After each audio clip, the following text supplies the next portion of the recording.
It's time for Twit This Week in Tech. We have an amazing panel. Brian Brushwood's here, Baratunde Thurston, John C. Dvorak will talk about the week's Apple news, Microsoft's erection in London, and a whole lot more. Stay tuned. Twit is next. Netcasts you love. From people you trust. This is Twit. Bandwidth for This Week in Tech is provided by CacheFly at CACHEFLY.com. This is Twit, This Week in Tech, episode 429, recorded October 27th, 2013. Grasp the nettle firmly. This Week in Tech is brought to you by Shutterstock.com, with over 28 million high-quality stock photos, illustrations, vectors, and video clips. Shutterstock helps you take your creative projects to the next level. For 25% off your new account, go to Shutterstock.com and use the offer code TWIT1013. And by SumAll. Easily connect your data from Google, Twitter, YouTube, PayPal, Amazon, Facebook, and more to gain important insights instantly, all in one beautiful interface. Start using it for free today at sumall.com. And by GoToMeeting with HD Faces from Citrix, the powerfully simple way to meet online. You can share the same screen and see each other in HD video conferencing. Start hosting a GoToMeeting in seconds from your computer or mobile device by signing up for a free 30-day trial. There's no credit card required to get started. Visit GoToMeeting.com, click the Try It Free button, and use the promo code TWIT. And by Carbonite. Whether you have one computer at home or several at your small business, Carbonite backs up your files to the cloud automatically and continually. Plus, access your files anytime, anywhere with a free app. Start your free trial at Carbonite.com. No credit card required. Use the offer code TWIT and you'll get 2 bonus months with purchase. It's time for Twit This Week in Tech, the show that covers all your technology news of the week. And he's been here since last week. John C. Dvorak is back. I changed my shirt. Well, we have a whole wardrobe. I know. The wardrobe room has got all kinds of cool stuff in it. Nice, yeah. What happened to all the Hawaiian shirts that used to be They're in there? there. I didn't see them. What? They hid them from you. Oh, yeah, they're mine. Nowhere. Hey, that's Baratunde Thurston. Oh, my God. Nice to see you. Nice to be back. Out of Brooklyn. Yes, sir. And here on the West Coast. Doing a tour, West Coast. Well, you're doing to Ireland, back to the West Coast. Are you? Yeah. Oh, cool. Yeah. You have been very busy. You've been keynoting. You've been doing TV shows. You're doing the Comedy Hack Day, which That's is right. awesome. Yeah, man. Just did one at MIT, right? MIT Media Lab about a month ago. Wow. Tell me what that is. So the idea, it's our company, Cultivated Wit is the name of the company, and we like to smash humor and technology together to try to make interesting things. So and then somebody wins because they do the best in both? Yeah, so it's a hackathon, but better because you have funny people involved, and the goal is to make. But wait a minute, can comics write code? Some can. Really? Actually, Dick Costello is very funny. And some also, the point is to create a team that has multiple talents. So now, Baratunde, the one that I liked the most was the one where it did a link bait generator. What was the URL for that? Clickster Clicksterbait. Yeah, so the idea is, you have a lot of editorial outlets, news outlets, really being mysterious with their headlines. Right.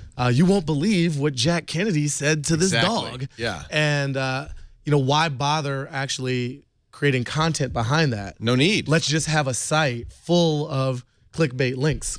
Brilliant. And they auto-generated. It pulls celebrity images and rhetorical questions. I love the way it auto-generates this. Africans have been demanding it, and what he did helped every lesbian alive today.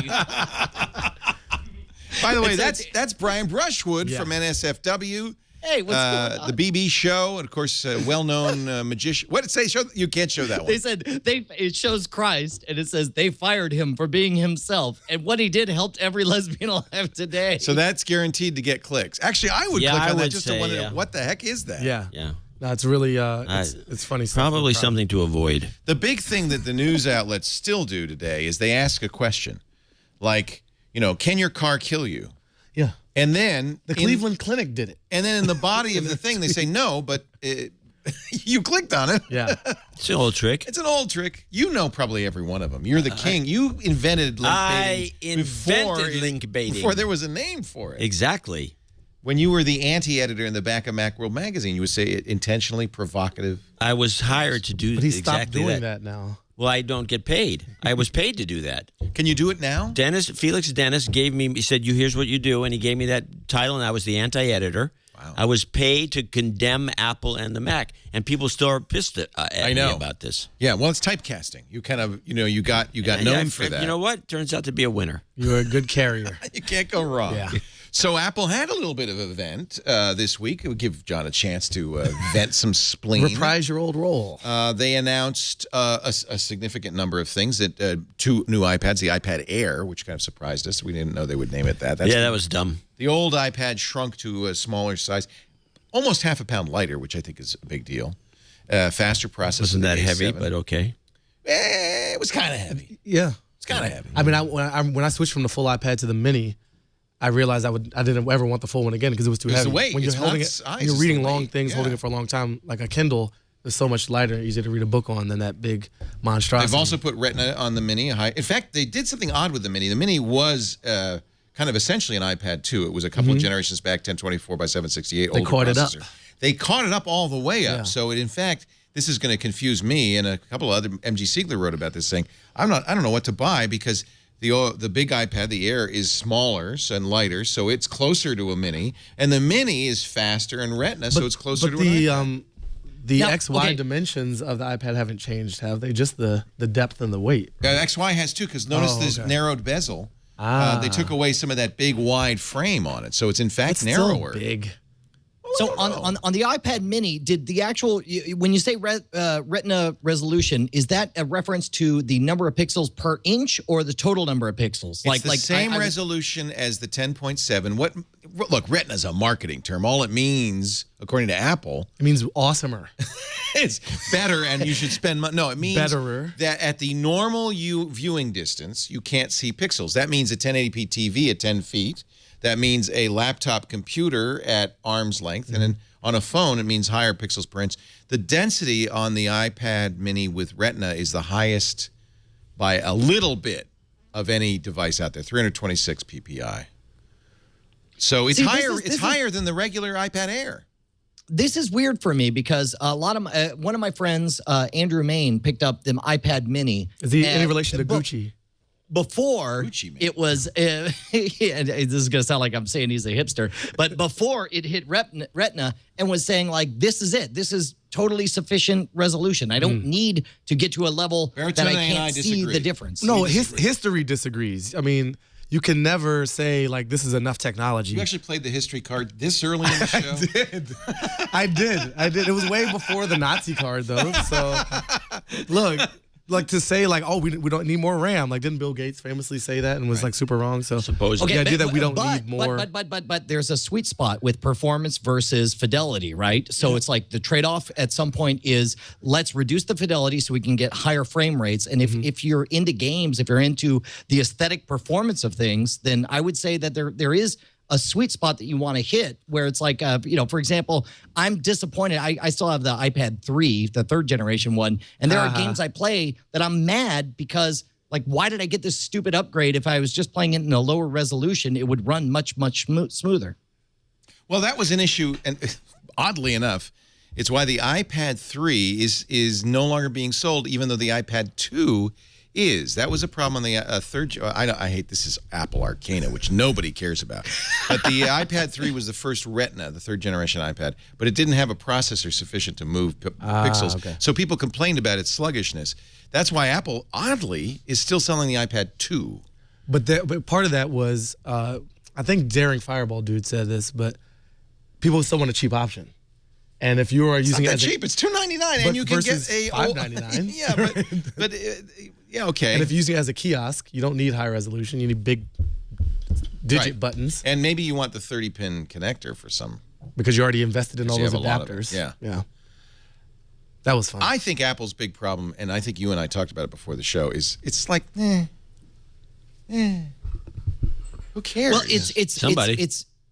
it's a little bit like it's okay. First of all, Apple, yes, you've done amazing things. However, I feel like... But what have you done for me lately? In order to keep up with appearances, you're kind of taking steroids now. The fact that you're combining... The fact that you're combining your 5S and your 5C sales together to say, no, I'm as big and strong as I ever was. Apple smash. It's like it's beneath you, Apple. And well, a really good example of that is the chart that Tim Cook showed of iPad sales, in which they didn't show iPad sales, they showed cumulative sales. Now, anybody who's ever made a chart knows that cumulative means it's always going up. Sales could Let's stop on returns. So, and he didn't, they didn't hide it, although they did. There was says cumulative. There's right no at the top. 0 point on it. It's so this quartz. Oh, that's cool. That's up and to the right. I like that. Yeah, made an actual. That's a line going upward, Leo. Are you saying that there's something wrong with Apple? So the bottom part, the bar chart on this quartz, it shows actual sales, which are flattening. They're dying. But if you do cumulative sales, well, it's always additive, right? It's always going to be. So that's a little bit of chart foo, if you ask me. Well, and also, I mean, and this is it's a back-assward way of me complimenting Apple. Part of the problem is that, my kids still use our Generation 1 iPad. Right. They use the hell out of it, and it's great. That's why, it's meh. Kids are the problem. It's just like, Kids are the problem. Why do they not want more? Put that on my tombstone. Thanks, Bear Tuesday. Yeah, if they would just buy more they stuff. should power the economy more than they are. Yeah, cheap They're bastards. holding this great nation and this great company back. I think his kids are a bellwether, though. I think that's the problem everywhere. Is everybody's got. I have an iPad 3rd generation that so-called slow, and I have no desire. I'm going to have to, but I don't really want to buy a new iPad. It's fine. And what's funny is, I'm experiencing that not just on the iPad, but on the iPhone as well. Like I had previously announced that this will be, or the 5S is the first iPhone that I did not buy at launch, and I wasn't intending to buy it at all. But then weirdly, my wife is the one. She's using my old iPhone 4S, which doesn't have LTE, doesn't have the extra dimensions on the screen. She's like, well, I was really looking forward to getting your 5. And so it's like, well, crap. And so now I'm going to end up buying the 5S, even though I'm not really all that excited about it. Right after Tim Cook showed that graph, he pointed out iPads have sold 170 million to date. That's a big number. Paul Thurrott, who was, by the way, our host of Windows Weekly, he was the guy who wrote that quote that they didn't source in the thing where it said, anybody who thinks the iPad is a game changer is a tool. That was Paul Thurrott who said that, and quickly sourced by many folks, including, as soon as I heard the word tool, I thought, that sounds like Paul. In any event, Paul pointed out that 170 million iPads, while a nice number, is the number of total PC sales over the last 6 months. 6 months, not 3 years, and whereas widely agreed that we're in a post-PC era and nobody's buying PCs anymore. So numbers lie. This is not a. It's all perception. It's perception. Nothing to do with numbers. Right. No, PCs still sell like hotcakes. They sell like iPads, only better. Yeah, well, they sell. There's a lot of PCs being sold. They have to be sold. And why? Why do people still buy PCs in a post? Because but the case of my machine, my Vista machine, it's essentially starting to die every which way. I have Word. Now, this machine has not been modified. There's nothing going on. But why does Word so I got 2 screens, right? Yeah. I take Microsoft Word. I can type. As soon as I save the file, it blows up Microsoft Word. And if you really want to blow it up, if I take Microsoft Word and move it to screen 2, boom. It blows up and disappears. Maybe Vista's the problem. That's a strange set of problems, but it does take This is only recent. Like in the past month? No, in the past couple of months. Okay. It's pretty recent. This is John C. Dvorak, I love you deeply, but it sounds a little bit like I'm sitting down with my parents right now. And when I was a kid...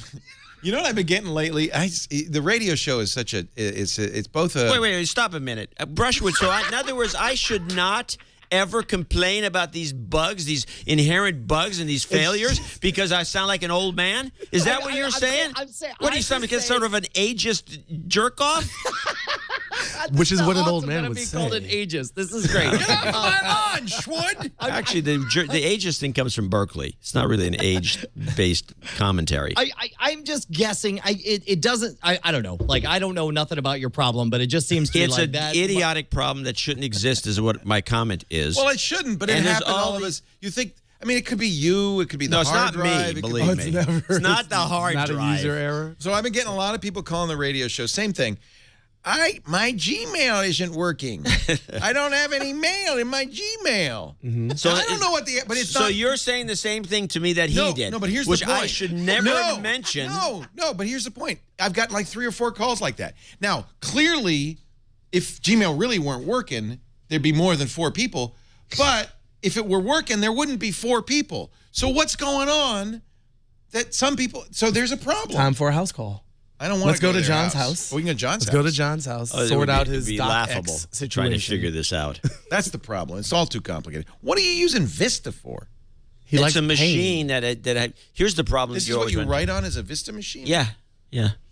I have You a. sound like an old man. What the hell are you using Vista? How not old is that- Vista? It's 10 years old. Here's the problem. When you have, I have a lot of legacy gear. I go to Windows 7, and Windows 7 all of a sudden says, that absent printer, sorry, you can't use that anymore. Oh, wait, whoa, you can't use that NAS drive. Forget it. You just be isolated. If you go to Windows 8, you can use some of these things, but Windows 7 is one of the worst legacy operating systems. Isn't that funny? 'Cause It totally sucks. I like Windows 7 so Have, Oh, much. yeah, it's great to play with, but when you try to hook it up to old stuff, it doesn't work. Get new stuff. That's what you Have you? I'm it not gets made Schwartz out of kids. money. It comes back to Schwartz I kids. do the no like agenda clear your show on cookies. the public's dime. I'm starving to death here. Check your TCP/IP settings. Control Alt Delete. I think the problem is Trumpet Wimsock is. Oh, wow. Yeah, is pretty now interesting. plugged in. That's a dated. Thank you. Have you checked the autoexec.bat file? Oh, I have. it's an interrupt problem. Yeah. You've got an Fix interrupt this. conflict. You might have some extra. Your IRQs might be all mixed up. The funny thing is, John and I in the early 90s did a radio show together, and that's pretty much all we talked about is interrupt conflicts. No, that's when people would call in. Trumpet Is Windsock. your printer a dot matrix printer, John? It's a slip connection. You need a TCP. I'd love to have a dot matrix printer. just for the sound effects. No, just for to print stuff and give it to people. Use the print shop. Here you From go. Broderbund? I made a printout for you. No irony Don't whatsoever. burst it. The, Make sure the that- joke of it is you can't probably talk to one of these printers anymore with Windows 7. I'll need bet a parallel I'll port. bet you right. You need a Let's parallel make it. port. Let's make it a project. It's a USB to Kickstarter. parallel connector. We Kickstarter. can do it. It's a good Kickstarter. Bam. For what? Who is going to give you money for Vintage this? invitations. .net. People. First, you gotta find the printer. Oh, you are naturally born entrepreneur. You're an NBE. That is Vintage- beautiful. Boom. That would be good. That Yeah. is beautiful. You need. I think it's the Epson 1200. I think was that the classic? Yeah. Yeah. Tractor feed. Yeah, and you get. And the- I can the- remember- You I can can't even remember buy the, that paper. Don't anymore. burst into. That's the problem. You'd have to have. The Kickstarter would also have to be to make that paper again.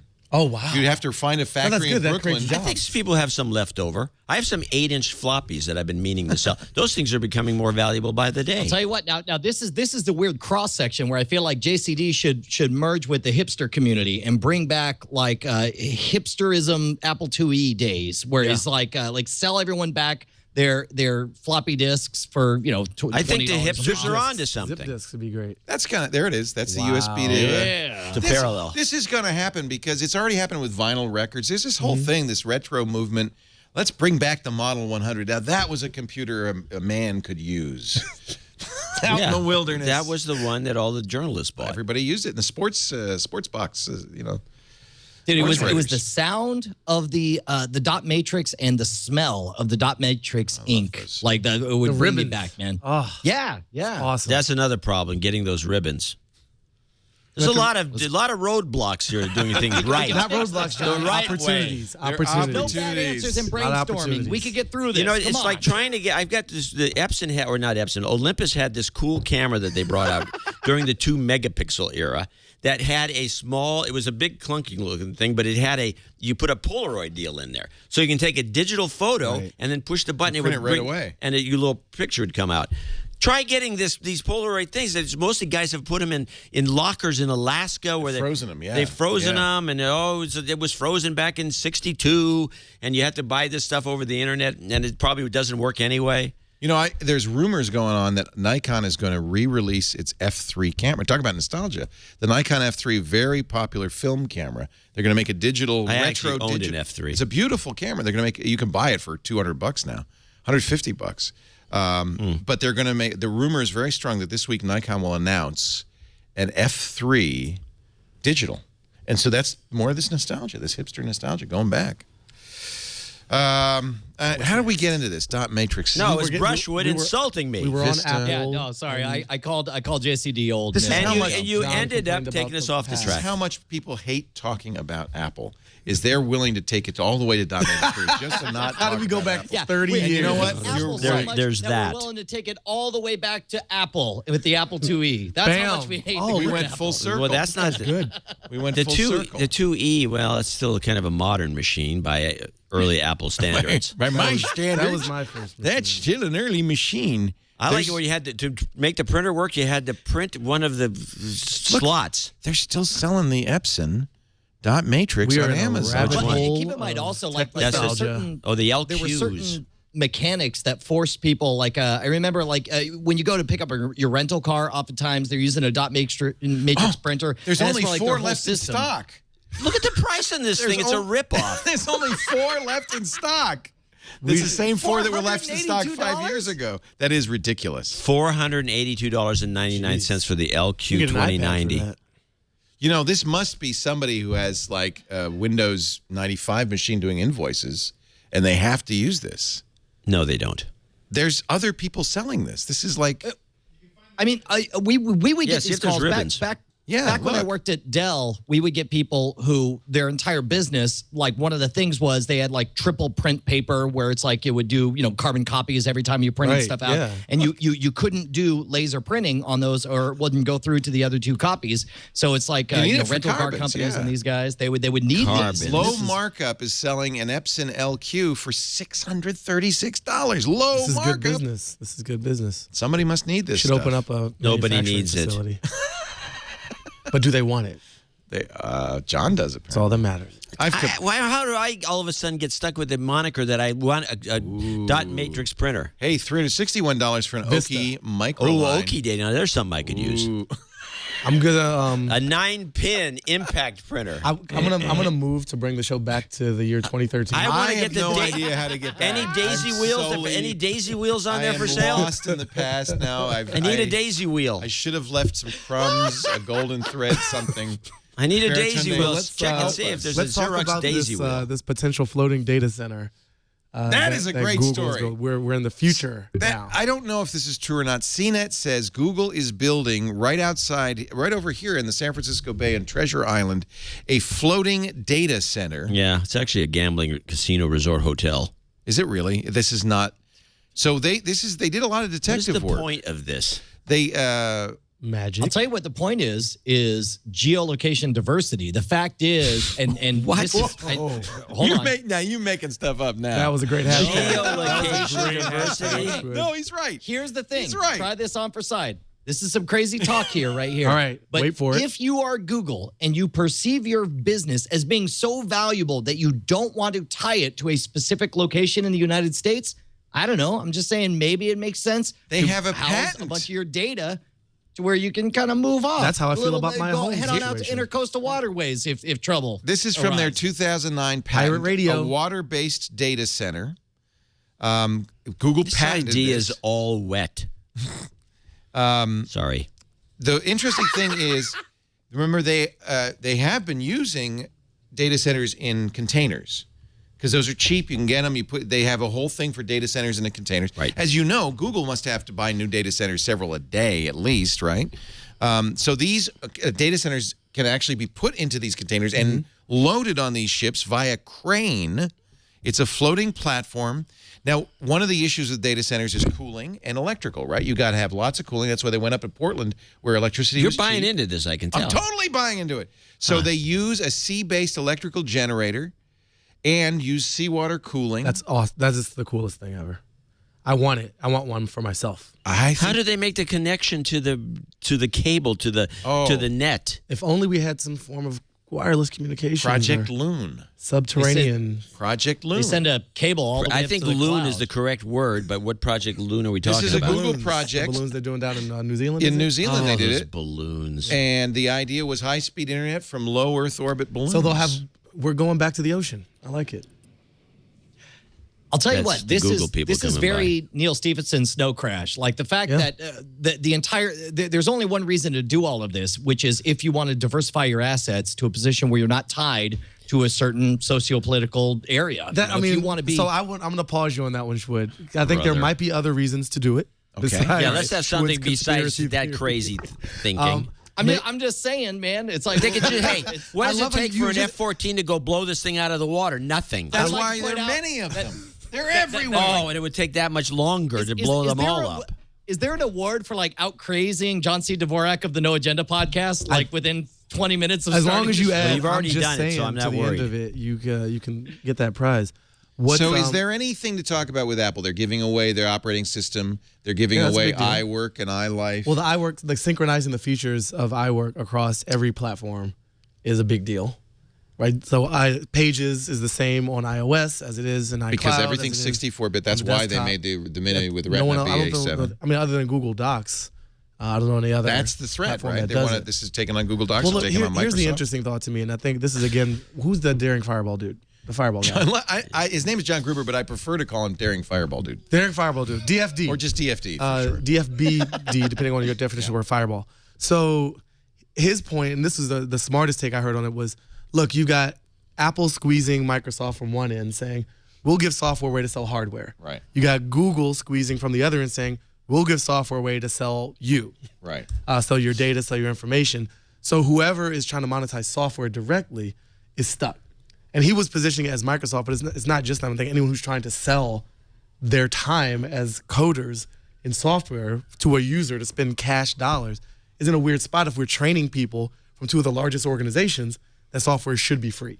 It's a big threat because Amazon and Google can give away hardware and make all them, or make it real cheap, and make it on the back end. Apple can't do that. I mean, They have to pricing make money on the in hardware. general. I mean, even what is under some kind of threat if you don't have the scale Right. of a massive organization with Is it huge good for floating data consumers? centers. Schwood? You get the choice, right? He fell asleep. Yeah, I'm sorry. Once we got off the conspiracy theory track, I lost interest. Stop right there. If you're a true conspiracy theorist, you never get off the conspiracy theory track. That's right. In It's fact, all- getting I'm calling off your the bluff, track sir. was part of the calling- conspiracy. Let's take So, a break. okay, Go ahead. All right, you can answer, or I'll take a break and let you think. Just turn his mic No, off. no. Yeah, let's go. Our show today brought to you by Shutterstock.com, a great place. Let me Check out actually that should website. go. Let's go to Shutterstock. Shutterstock. Have you been to Shutterstock lately? They keep adding According to my search history, hundreds I have and thousands of new images every single week. So I have to check. Ballet. They're currently up to 30,456,465 royalty-free stock images. They added 200,000 this week alone. If you click the footage tab at Shutterstock.com, they also have a lot of video. Very handy for your video productions. Some of the best royalty-free stock videos shot by professionals in great formats. And it's all royalty-free. That means you pay once, and you can use it in your website, a publication, advertising, videos, any kind of project. Now, I want you to sign up for a free account. You don't have to use a credit card. It'll give you access to the images. You can search. They have a great search tool, which lets you search for images, not only by the name of the, the noun, but you can use adjectives as well. So you can, I mean, it's a Like fireball. search for like daring, daring. fireball. That's actually an interesting. I wonder if we could find something. Maybe we can. We'll find a fireball that is no. How about just fireball? Jinx. How about fireball? And then I bet you'll get something for sad fireball. how about sad fireball? Oh, these are awesome. Yeah, you can probably get something for I sad. like fire too much. Oh, there you go. Some sad. Yeah, There's sad. that No, is that's a sad happy. fireball. Oh, but there's a sad one. There's all emotions there. There's a fireball saying help. That's really sad. Shutterstock kind of amazes me. Set up the free account. You don't need to give them a credit card or anything. You'll be able to use light boxes to categorize groups of photos. Send them to your Those friends are or actual colleagues. photos, Leo, of people casting sad fireballs. Like they're sad to be that they're casting spells. And that's an Awesome. emo Fireballs witch. at This you. is a great It's an resource. emo amazing. witch. It's a good thing to have. I am sad that my hand is now metal. I am so sad that I'm a superhero. I hate this life. The burden of saving mankind. So anyway, they've got it. Yeah, they really have got it. That was an awesome ad. If you, they have free photos every week. They've got a beautiful iPad app which you can use for inspiration as well as just beautiful images. It's global too. They have branches in almost every country with multilingual customer support. Here's the deal. I want you to try set up the account. If you decide you want to buy, Just I ask you use the offer code TWIT1013, all one word, TWIT1013. You'll get 25% off any package. You can buy bundles of images, but you can also buy subscriptions. Shutterstock.com, offer code TWIT1013. Thank you, Shutterstock, for supporting This Week in Tech. Thank Really, you, Twizzlers? Shutterstock. Twizzlers, that's all you could Red find? Vines. Oh, they're not Twizzlers. Those are is that okay with you? This is knockoff Twizzler. What? I'm gonna do the real deal, John. Ladies and These gentlemen, are who the not originals. present, John C. Dvorak kindly offered me what I thought to be an authentic Twizzler snack food product. Everybody knows Twizzlers are crap. And They're I've just chewy, learned they're that I've grainy, been they're hoodwinked. Oh, boys. terrible. By These this are nice and knock- chewy. This Oh, fake boys. me out Twizzler. Let's say This you know, bootleg earlier today, operation. There's a nasty virus going around called CryptoLocker. That's what the virus experts call it, but you won't sounds see it cool. necessarily. But what it does is it uses strong encryption to encrypt your files, and you can't get them back. Right. This is Really? this scam began some time ago when they No, well, So there it's was ransomware. but ransomware. You could always remove ransomware. Is this luring someone out of their house, changing the locks This behind is them? well-written ransomware. I talked earlier today to Steve Gibson. He actually took time out of his busy Sunday You know, to join me. I asked him about you know, CryptoLocker Leo? and why he wanted. Yeah, what? I think you should have recorded that. I did, and that's why I'm going to play that recording Oh, back okay. right now. Steve, why are we talking about CryptoLocker? Yeah, I thought it was really important because this is sort of something new.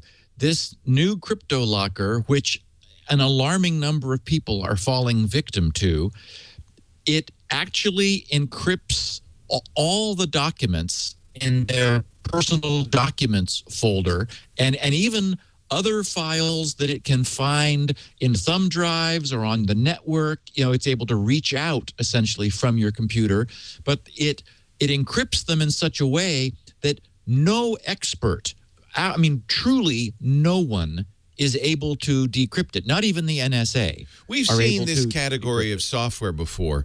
It's called ransomware, where you'll get a virus on your system, malware on your system, and it puts up a sign. Usually it says, this is the FBI, give us money, and we'll let you access your computer. But in the past, that stuff is, an expert could get around it. This is not like that. This literally does strong encryption on your data, and there is no expert that can get around it. Correct. They in ask fact, for money, right? Yeah, they ask for about $300 US or euros or the equivalent in bitcoins. They'll take your money in many different ways, and the idea is that they do have a key which can be used to decrypt your data. So basically, it's holding your files at ransom, and if you don't pay them, they really are gone. You have 72 hours to send them the money. After that, they delete the key, and it doesn't matter. You know, you could beg and plead all you want. No one can unencrypt it. Your data's gone. Correct. It shows a countdown timer with how much time is left. And worse, apparently, law enforcement has misguidedly found the servers that these keys, sometimes finds the servers these keys are on, and shuts them down, which means you may not even have 72 hours. If law enforcement gets to the server, the keys are gone, even if you pay the money. So yeah, the way to think about this, I think, is backing up is now more important than ever. You're not backing up just in case your hard drive crashes or something bad happens to your computer. But if you got infected by this, there's really no guarantee you can get your data back. do we know who's doing this? No, so far they've managed to hide themselves. The way they're doing accepting cash is through money packs. And in fact, some of the retailers that offer money packs have said they're having a hard time keeping them in stock now because so many people are buying them in order to try to get their files back. There's a run on them. They also accept Bitcoin, which is a much less common but equally anonymous form of payment.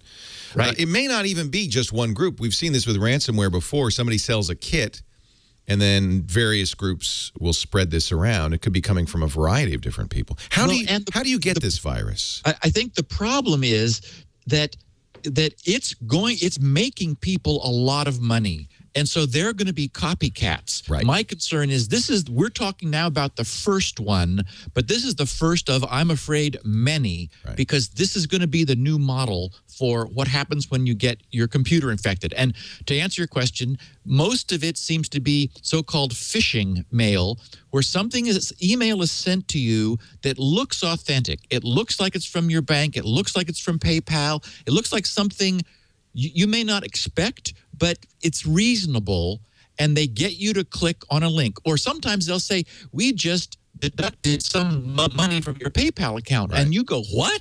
And you click on it before you think. I've seen one example. It looks like it's from a bank, and it says, we've received a wire transfer to you in your name. Attached is the fax. It has the extension .pdf, but hidden, it's really a .pdf.exe. When you double-click it, it doesn't launch a PDF or Adobe Reader. It launches an executable, and by the time you figure that out, you're dead. Does an antivirus prevent this? You know, so far, it is managing to get past all the AV, although it is so new. It's only about 3 weeks from the first time we saw it. So there is some delay before the antivirus vendors catch up. There's also a tool which is supposed to prevent its infection, which is available for free, where it deliberately blocks some of the specific behaviors that this CryptoLocker does. The problem with that is, if that got traction, the CryptoLocker authors would easily circumvent it and work their way around. So really just being extremely careful, clicking on links in email, and really have a backup, because you unfortunately may need it. Now, there are backups and backups.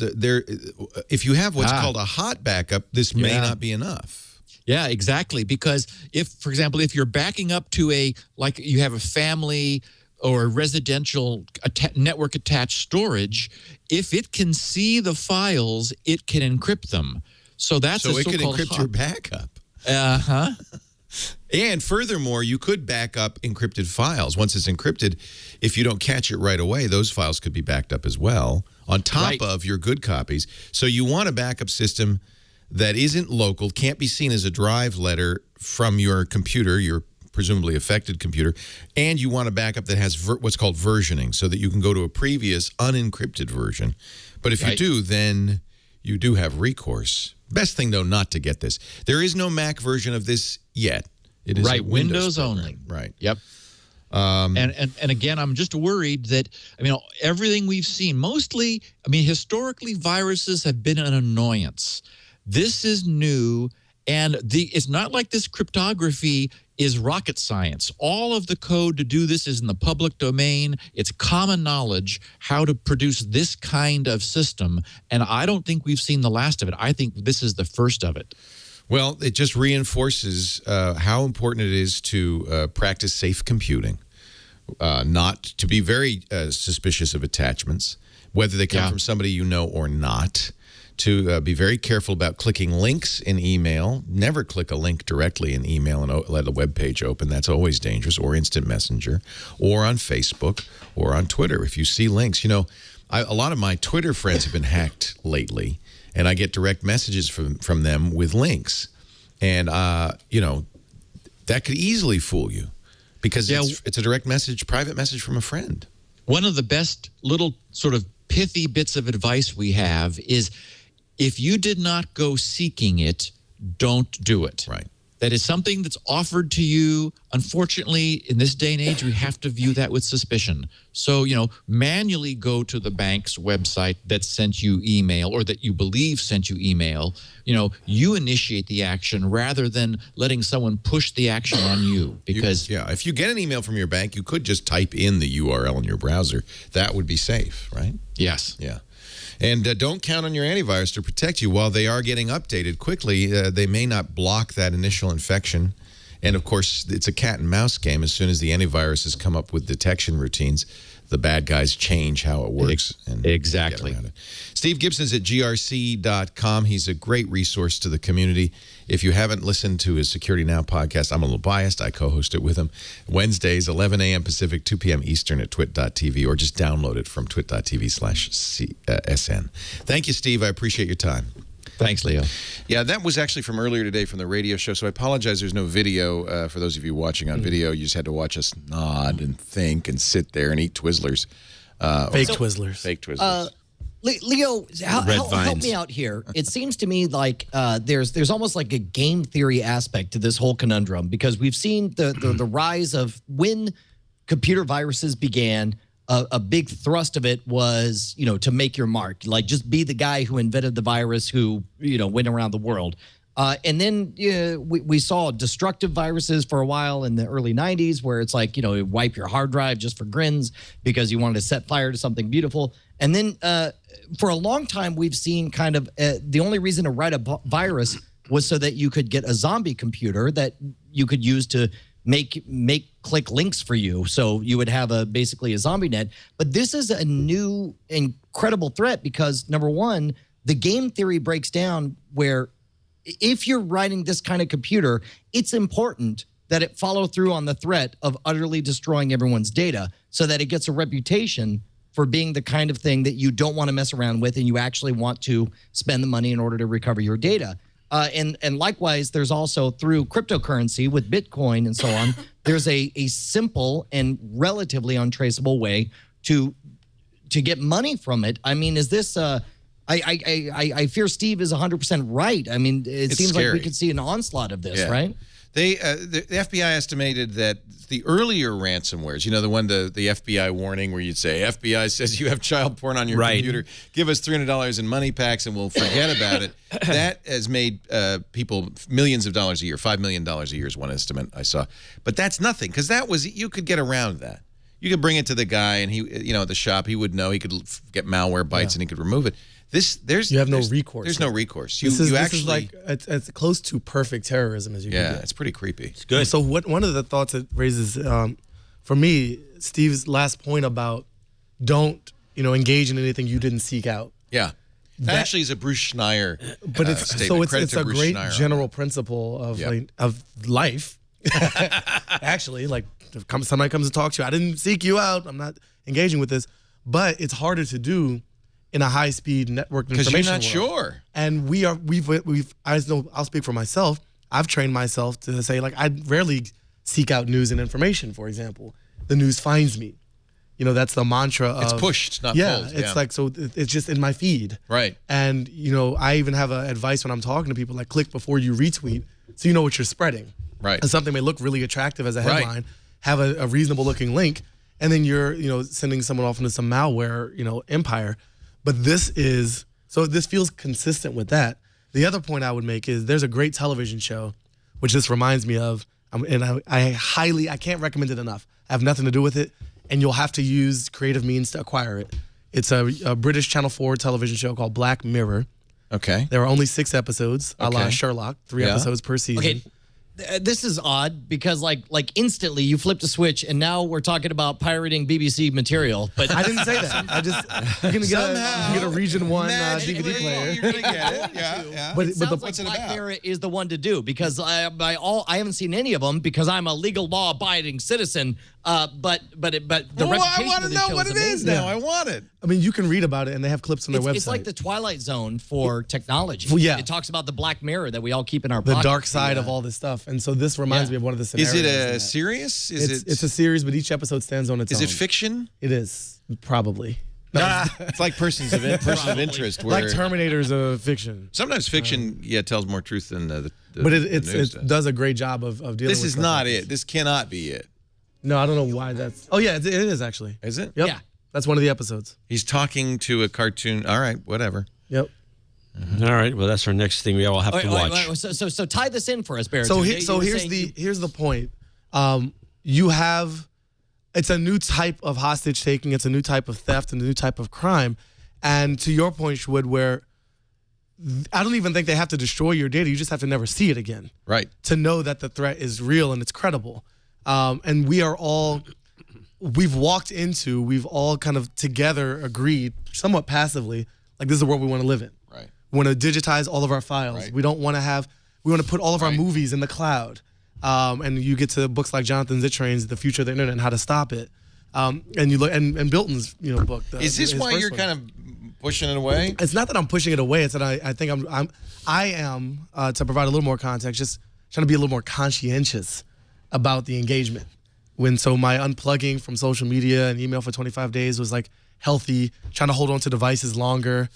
It's just 25 days? Financially, which is infinite for me, considering. It's hard. I'd have a hard time in a row. doing it. Yeah, that was huge for me. I don't bother. Because it's my business. I would be out of business. Yeah, exactly. So I'm here to talk about tech news. Anything happen that I should know about? Don't tell me. Well, I feel like I don't know. I kind of think that that's a mistake to say like, well, I'm a special case because I'm in, you're a pundit and a leader in a thought leader in this space. I'm gonna just full on defend the idea of always being plugged into your prosthetic brain. Like I went 3 days without being plugged into my prosthetic brain, and I hated being able not to know things. That's the other way to go, is to grasp the nettle. You could say, is that what he said? I said grasp the nettle, man. Just grasp it and hold it. There's two ways to go. It was to push it away or to grasp the nettle and say, nettle? I'm going to... What is I don't know what that nettle? means. The nettle. You guys are so illiterate. I'm getting the context based on your tone. See, but I've he never doesn't heard know what that it means. phrase I never know what he means. Okay, we got so half the people here don't know what it means. Have you ever, you know what a nettle is? Like, I know a neti pot, which clears out Not your a nose. neti pot.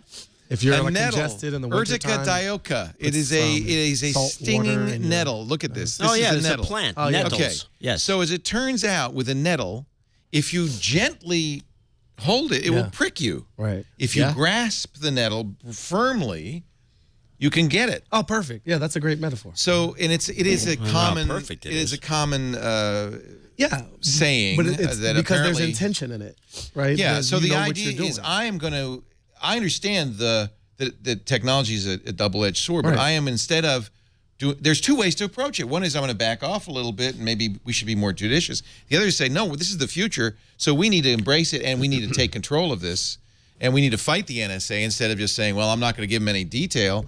Fight them. And I don't see those as two different points so much as I see them as part of the same. I agree. They're end both of the legitimate. spectrum. They're both legitimate responses. So in this case, what it doesn't mean like don't use technology. It means use it with knowledge, Yes. and try to stay ahead. So have to Steve's point, have your stuff backed up in a non-networked fashion. Right. In part that doesn't mean you have to every day lug hard drives to a safety deposit box, but maybe once a year you do that. Because things are this important. Help me on this regard, Yeah. Baratunde, because like outside of photographs, I have a really hard time thinking of reasons to justify local backups of everything. Like every so often I take all the photographs that we've ever taken and I burn them on, put them onto a hard drive and I give it to a friend just to get it off site. But like outside of that, what else is there to be worried about? Stuff like, your credit card information has a built-in liability barrier on it where it's like, even if somebody steals it, you're not responsible for those charges. What else is there I should be scared of? Well, and this, I'm not even advocate. That was an example that I'm not wed to, the idea of the safety deposit box thing.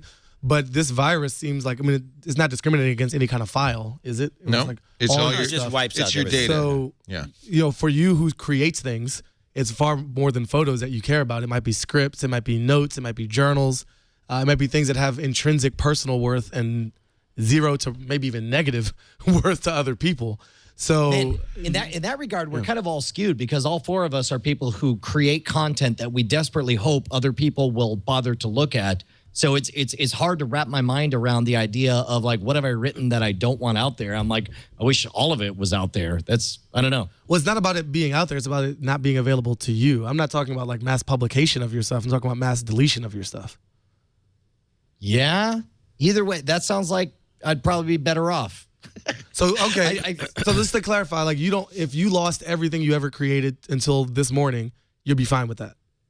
No, I definitely wouldn't be fine with that. But when I picture that scenario, there's me in the moment who's utterly panicked, like, oh crap, everything I created is gone. And then there's some like meta me, and maybe I'm alone in this, but there's some meta me watching that scenario that says, good, now you can do something that matters. Well, there's another aspect of this, Brian, which is that most of the stuff you create, if you're doing it for a living, is out there, backed up in the system. I mean, PC Magazine has all my old columns. I have copies, But if I lost think everything, that's I just exactly go what I'm back and getting down. at, yeah. No, that's what Brian's saying. I don't need to back up because it's all out there in the cloud. Now I agree. The photos you can't, and I have most of us that take a lot of pictures. We have triple backups, Right. And they're usually offsite. I keep one in the car in my trunk, a bit hard disk bouncing around. It still seems to work. Really? You keep it in your trunk? Yeah. Today's hard disks are. No, they're tough. It's just an odd place to put it. You didn't want to you could leave it here. I don't trust anybody here, to be honest about it. Okay. No, I'm just kidding. No, but I mean, This the point audience, is by you the could- way, is not laughing at anything. Get a By the way, safety- Brian, it's killing me here. This is okay? I'm serious sorry, stuff. dude. Luckily, I'm not there to experience that. But I think you bring up a really good point, because if what you're doing is creating value, and if what you're doing matters, and if this is your $1 million idea or whatever, it seems like you inherently nowadays, if you trust the cloud and you put your stuff out in the cloud, then you have a copy of some aspect of it on Gmail. You have some version of it on Dropbox. Yeah, a lot of people But save everything on Gmail. The trick, which the I trick with don't all that trust. is you don't have anything anymore. None of us. Well, here's a has good it. example. And- Disney yeah. pulled the plug on Exactly. some movies. We're going to talk about that in just a second. We'll also talk about the Eternal Copyright Act. It's coming up again in just a few years. Is now Mickey maybe threatened again? now may be a good time to go after Mickey. Silk Road. If you're exciting. Yeah. Online drugs. $28.5 million in Bitcoin out of Ross Ulbricht's pocket into the FBI's. I don't even know how they would know where it is and how to get it. Lots to talk about. But first, and also this is I am personally looking for the right game to buy for my Xbox One when it comes. We'll add that as well to the list. What? Hold on. Wait, you're going to get like an Xbox He's One talking the day in it comes code out? the whole No, show. there's no code. That's I realized that neither the PlayStation 4 nor the Xbox One has anything of interest at all in its launch titles. Not coming anymore. too. Now 2 that weeks. they pushed Watch Dogs. Sleeping Dogs. Watch Yeah, or Dogs is the one I yeah, wanted. sorry. I couldn't care less about killing zombies or driving a fast car. Yep. I'm with you on that one. Yeah, that's another story for another day. We have Brian Brushwood here. You know, as the former host of Game On, I think you probably have something to say. Go ahead One or and two say things. it. I have some ideas. I'll hold it. He's also the host of NSFW, which you can see on this network. I don't know what time of day it is or what day it is for a good reason. I don't want to accidentally see the show and have to cancel it. See, this is good. This is plausible, Plausible deniability. This is why you're so smart, Leo. This is What does you're this even maintaining mean? Good managerial hygiene. Like if I don't see it, I then knew could be shocked if I when they ever cross were the to line. listen to this show, I would have to say, no, that's not on my network. Smart. Oh, so you have Smart never man. listened to the show? Never. I was on the first episode, and that scared me so much I haven't listened to it since. How's it doing, ratings-wise? It's doing very well. It's very popular. It's getting all the views. I just Getting made up. all of you. I fell in accidentally. I was trying to watch something else, and all of my views just accrued to that show. I thought they were going to cancel that show. Every day, every week, it lives on the edge. No, I love it. It's a great show. I've never seen Damocles it. sword, right? All the time. I want you to live in fear. Good. That's a great title. In that regard, you are experiencing success, sir. This is my I management want you philosophy. to live in fear. I want all my employees to live in fear. Yeah, that's what It's they tell working. us. It's working. I'm rereading Ender's Game, and I'm going to use. That's what everybody keeps telling me to read. I've never read. Have you read it? What's it about? It's about everything, man. Oh, brother. You know, you Like only all have a great week books, to read it it's before about it comes out everything. November 1st. You That's better Friday. Is it a movie? Yeah. Don't see the movie Why don't I before just go you see read the movie, book. then read the book if it's any good? Isn't that what you're supposed to do? No. My understanding is you In see fact, the movie, and I'm then on you read the JCV's book. side. Is that backwards? Always That's backwards. Watch the movie first, because nobody has ever said, I watched the movie and really liked it. Lord of the and then Rings. I read the book and it was a big letdown. Nobody has ever said that. So always watch the movie first. Brushwood and I are in agreement. Yeah, but just as he here's- predicted Nah, but earlier. It ruins your imagination. And here's the problem with this. There is a massive twist in this book, which will be ruined if you see the movie. Am I right? It's made of people. I mean, I know what you're I mean, talking. look, let's What face is the it, twist? Leo. Tell us. we probably I should do move, not we should probably move understand. on. He wants us to move on. You don't want to tell me the twist? You both know There what are I'm talking two about, massive and I think it would be moments. spoiled to see it. I don't care how good the movie is. The book is better. A lot of people think Logan's Run is better. Logan's Dude, Run's a Logan's terrible Run is movie. rad. This is the worst movie ever. I get a Outside headache of just my thinking about it. cultural range. Leo, don't you trash my Logan's Run. You think that's Are you a good standing movie? up right now, But sir? it's not a good look for you. Like cartoon trash can robot saying, what was it? He's like, Oh. algae, food. Yeah. Okay. Well, you're saying it's funny good. It's bad good. Dude, Somebody it's in the great, chat dude. room I tell don't me care what the you ending say. of Ender's Game is, so I don't have to deal with it. Don't do that. Come on, just type it No, out. it's so good. The chat people are better than It's that. such a good twist that you really want to read the book. Anyway, we'll get to that. I don't think we have an Audible ad, but just please read the do book. it. Do yourself a favor, John. Please. No, I'll get it this week. Yes. Our show today brought to you by Dane Atkinson and Wait. Sumall. Wait, I know Dane Atkinson. Of course you do. Everybody does. He started Squarespace. He's a really nice guy. His next, his next enterprise is this amazing company. Hold on, Leo. You realize? Okay, like I met Dane Atkinson when he was at Squarespace, Yes. and he came out to South by Yes. Southwest. I mean, We he's met been in person. floating around. One of the nicest and- guys ever. Welcome And I to use Name That Advertiser. Sumall now. Do you really? Yeah, we use it. We use it for scamstuff.com because should. okay, and forgive me. This is not scripted. This is not a bit we set up or whatever. No, it isn't actually. but I didn't know you knew him.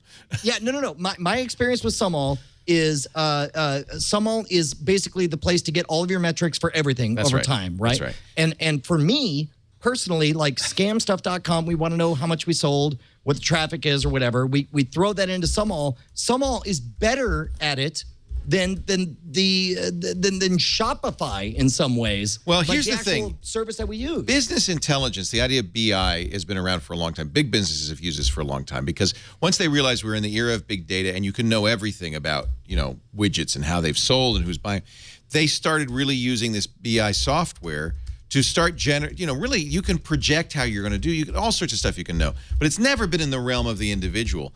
And yet, here we are, really, in terms of the individual, we're in this big data era. You've got Twitter, Facebook, Google+, you've got Instagram, you've got YouTube, you've got Foursquare, you've got Tumblr, you've got Blogger, you've got WordPress. You've got all of these sites where you're pouring data into it, everything that's being bought on Amazon. If you're selling Scam School on Amazon, or would you like to know whether the Kindle's doing better than the iBooks, all of that stuff, you could put that in there, and instead of guessing, you can really understand what's going on with your business. Sumall does exactly this. They just added Instagram, Foursquare, Tumblr, Blogger, Moz, Stripe, that's the credit card fulfillment company, Braintree, BigCommerce. So, Brian, you're a perfect example with the Scam School book and the Scam School stuff because you want to see, does this campaign, when I do a concert and, a performance in this town, do I see increased sales in this town? If I tweet about it, does that make a difference, et cetera, et cetera, et cetera? It's really useful to know. And best of all, this is free. This is absolutely free. Social, commerce, payments, traffic, whatever you want to know. Improve modern analytics, integration with related data streams, personalized daily or weekly emails. You can, of course, export it or get a spreadsheet view within Sumall. You can get your projections in email. There are dozens of features. They've really taken off. They've grown 20% over the last month. There are now 60,000 companies and customers using Sumall's data analytics service. And you heard it all about it first here. I think we were the first place to show Sumall to the public. Up-to-the-minute, real-time data. In fact, there's a mobile app for the iPhone that'll show you how your online store is doing up-to-the-minute in real-time, historical stats. You could track revenue, units sold. There's an Android app coming soon. I want you to visit sumall.com and sign up for your free account. Start by connecting 3 or more of the web services you use. It does everything, so that won't be any trouble. Take a few minutes and see. It's hard to describe what it'll do until you use it. These analytics are hugely important. Sumall.com. Okay, think about it this way, Leo. We all worry about our metrics for our body metrics, whether it's, we wear our Fitbits, we wear our Nike Fuel Bands or whatever.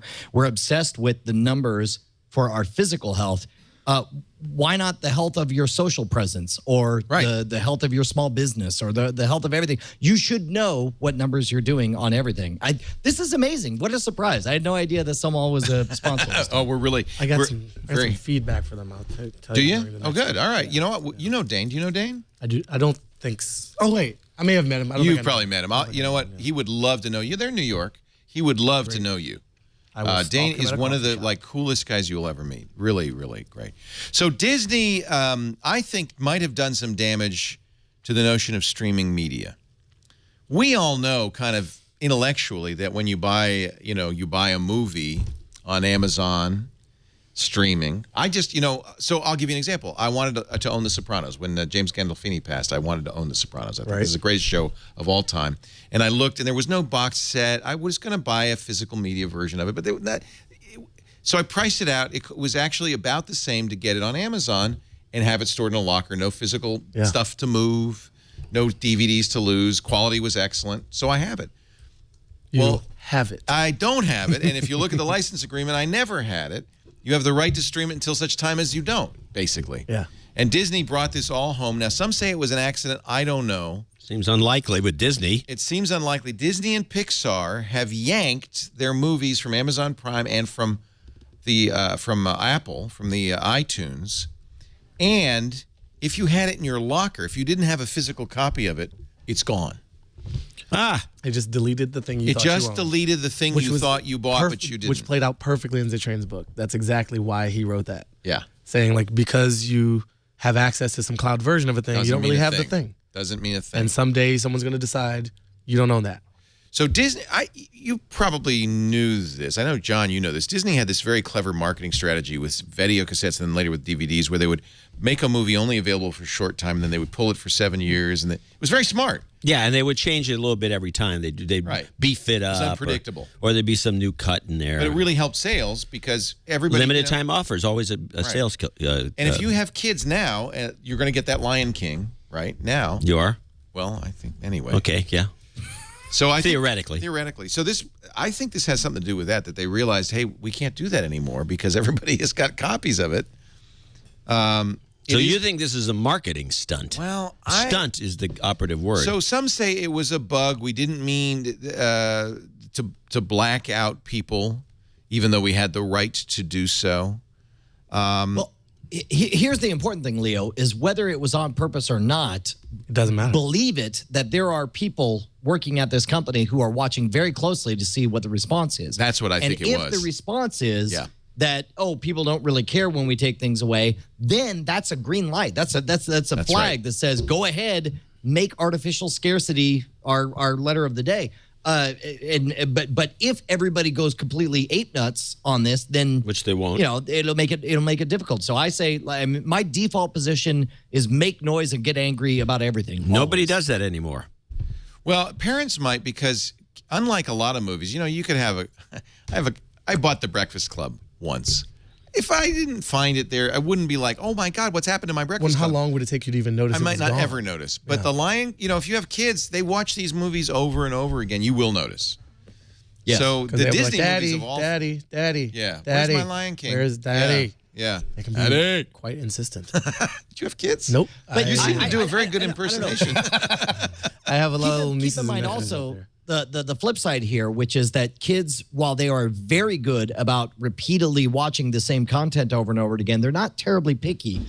For example, I don't think, while my kids have said they want to get on Netflix to watch, Disney made a bunch of their, they got Ant Farm and all these other kid shows that the kids watch over and over and over again. Like, I've never heard the kids once say, hey, where's that one thing that I really wanted to watch that's not available right now? Kids are very menu based. It's like whatever Netflix has, that's all that ever existed. And if something they watched wasn't available all of a sudden, they don't seem to notice at all. But so imagine a scenario, and Ken from Chicago in the chat room reminded me of when those 1984 books disappeared from your personal Kindle library, which is so perfectly ironic. So imagine a bigger case where, we're 30 years down the line, even 5 years down the line, and through the ownership stakes of, corporate X like Omni Media, Allied Waste Management, et cetera. There's a little Gary Steingart reference in there, but more than a few titles disappear. You log in and half your catalog is unavailable, or 3/4 of your catalog is unavailable. Then what? You raise holy hell.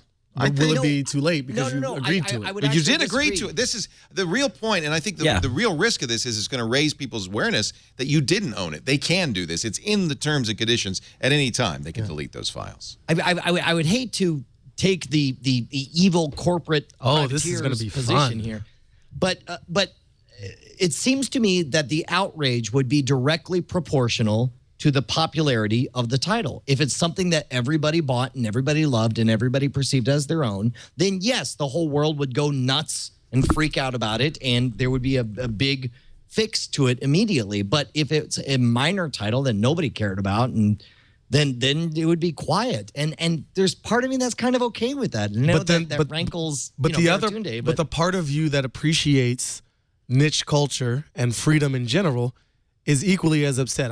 I'm telling you what you think, which is a lot of fun. Is equally as upset about that unpopular title disappearing. Real quick. Because it's unpopular titles that give us cultural diversity. Bro hug right now for the fact that you even recognize there's something weird about telling someone else what they think. That is my biggest pet peeve. That is the problem with everything on planet Earth, is that everybody wants to tell somebody else what they think. This is just pause everything, bro hug, and we'll move on. I don't know is where we're at. Then I just realized that bro hug might have a racist angle to it. Oh, I didn't even. You know what? Yeah, I noticed it. No, we've reclaimed bro. With you, Schwood. No, we've reclaimed bro. Bro is I don't think we need to go off this who's track. we, Leo? We've done yes, Leo. The white people That's have rather taken it more right back. pretentious of We you. always It's have our to word. end up there when I'm It's here. our word. No, it's our word now. Brother. God, We still haven't gotten to Hitler. We almost got through an entire episode without like a little awkward Leo Tunde race fun. There we go. Here's Was that a bro race hug? baiting. Was that a bro hug though? What we just did? No. I have not reclaimed it. The other ones have. It's because it's frat boys. My son is a bro. Here's what I'm asking. Back to Schwood. Here's Yeah. what I'm Without a asking. bro. Yes, How about Schwood. if we Here's say what I'm that? asking. Is imagine a world where it's not there's never imagine a universe where for the next 100 years there's never a black and white side to this thing. I did it. Oh, you did it. Now see. Keep going. Don't Just distract me. Don't power distract me. through. It's a good idea. Power through. Imagine we never totally settle the left side or the right side. On this thing, and instead, it's always this mushy issue that flows back and forth. It seems to me like the regulator over issues like this. Imagine there's 100 stories exactly like this over the next 100 years. Yeah. And every time the way it gets settled is if it's very popular and well beloved by the populace, then they get up in arms. If it's not, then they don't. Like, I'm kind of okay with that because you hit market equilibrium in that situation. And is that? And I am not okay with that. I am not that okay was a with bad that because analysis. Look, man, justice is not a market-based decision. Yeah, there you go. Right? Freedom. Justice is justice. Exactly. No, it should that's work not true. for That's the not many true. and the If that- few. okay, That's the whole point of our If that- democracy. This is part of a Here's- giant scam that Here's you're why- putting up with. Here's why that's not true. If that were true, then we would only rely on one juror. But the reason we have 12 is because you get higher fidelity and you get a more accurate reading with 12 instances of justice up and down, thumbs up, thumbs down. Yeah, but So it's not and market. you- It's not market First of all, driven. it's the market of jurors. I get what you're saying, but it's also our whole system of justice doesn't come down to a pool of jurors. There's a Supreme Court. There's a legislative right. body. There are There is referenda. there is there are kind all of- sorts of mitigating But again, factors against the mob. The only and its reason we have pitchforks those is winning so we every have time. increased and higher levels of fidelity of response. We have people who are more educated, who know more of the backstory for everything leading up to these things. I mean, we're getting on a Don't crazy you think, side though? here. Don't you think, Brian, really that stuff that's unpopular deserves as much protection as stuff that's popular? Okay. In fact, I can give you a really good example of this, and these are the works that Leo? are technically copyrighted but are orphaned. Nobody wants to assert the copyright, but those are protected by as copyrighted works. And in fact, it was the whole crux of the debate over whether Google could scan books, because even though these were orphaned works, it would be lost because, you know, Larry Lessig suggested just a simple change in the copyright law. If you want to renew the copyright, you need to pay $1, which was obviously an insignificant amount of money. But many, many, many, many works are orphaned. Those should go into the public domain because there's no one who says, yeah, I'll pay $1. Yeah. Nobody cares enough. That stuff needs to be protected too, don't you think? Okay, I totally agree with the $1 angle, and let me state, unequivocally, I'm not saying that everything needs to be, just everything's all willy nilly. I am saying that that I suspect there's other currencies besides monetary currency out there. I agree. And I agree. Any kind of intention of woofies. protecting your stuff. For example, there will be, and it's difficult for me to think of one at the moment, but there will be some work of art where part of the work of art is that you will never own it, and I can do with it whatever I want. And I want to protect the ability for that artist to do that thing, whatever Right. it is, you know, Right. whatever that fantasy scenario That's smart. is. Yeah. And I don't think this is ever going to be a simple yes, you know, one side or the other thing. And I'm with you on that. It's never. The point isn't a simple answer. The point is that there is a discussion around it, And that and Disney should not be the person in charge of deciding this. Yeah, that I should be the person in charge of telling you what you think. That's the point. I'm done. Can I go home and get some real Twizzlers? Here we go. The chat room is bringing up right now. They're saying that's MMOs right now. For example, MMOs. Who owns your experience on an MMO? Who owns the, for example, in World of Warcraft, you got the Leroy Jenkins moment. That was a real moment. And granted, it was a fraudulent moment that was manufactured by some pranksters. But they own it happened just as within much this as world. if it were, quote, genuine. I mean, Yes, exactly. And it's like I don't know.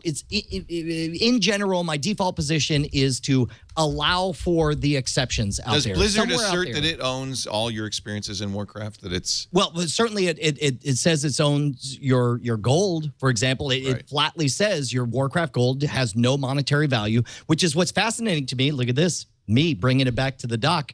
The NSA confiscating Bitcoins. Like that is fascinating to me because unlike ISK in EVE Online or gold in Warcraft, this is a case where the government, by seizing a cryptocurrency, is for the first time perversely kind of acknowledging it as having real monetary value. What NSA is it's actually the FBI. They've confiscated FBI. The Silk Road assets. Let's take a break and talk about that because that's an interesting story.